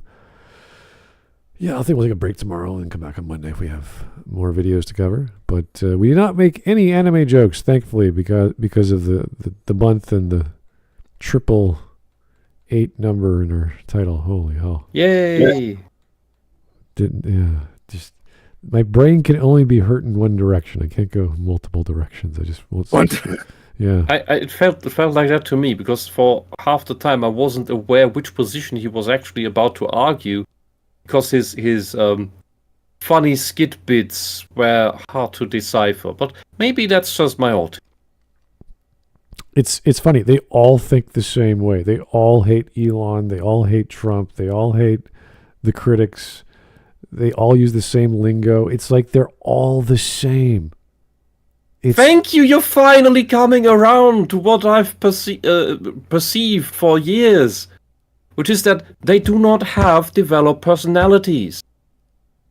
They don't. If you don't like these guys, don't watch them.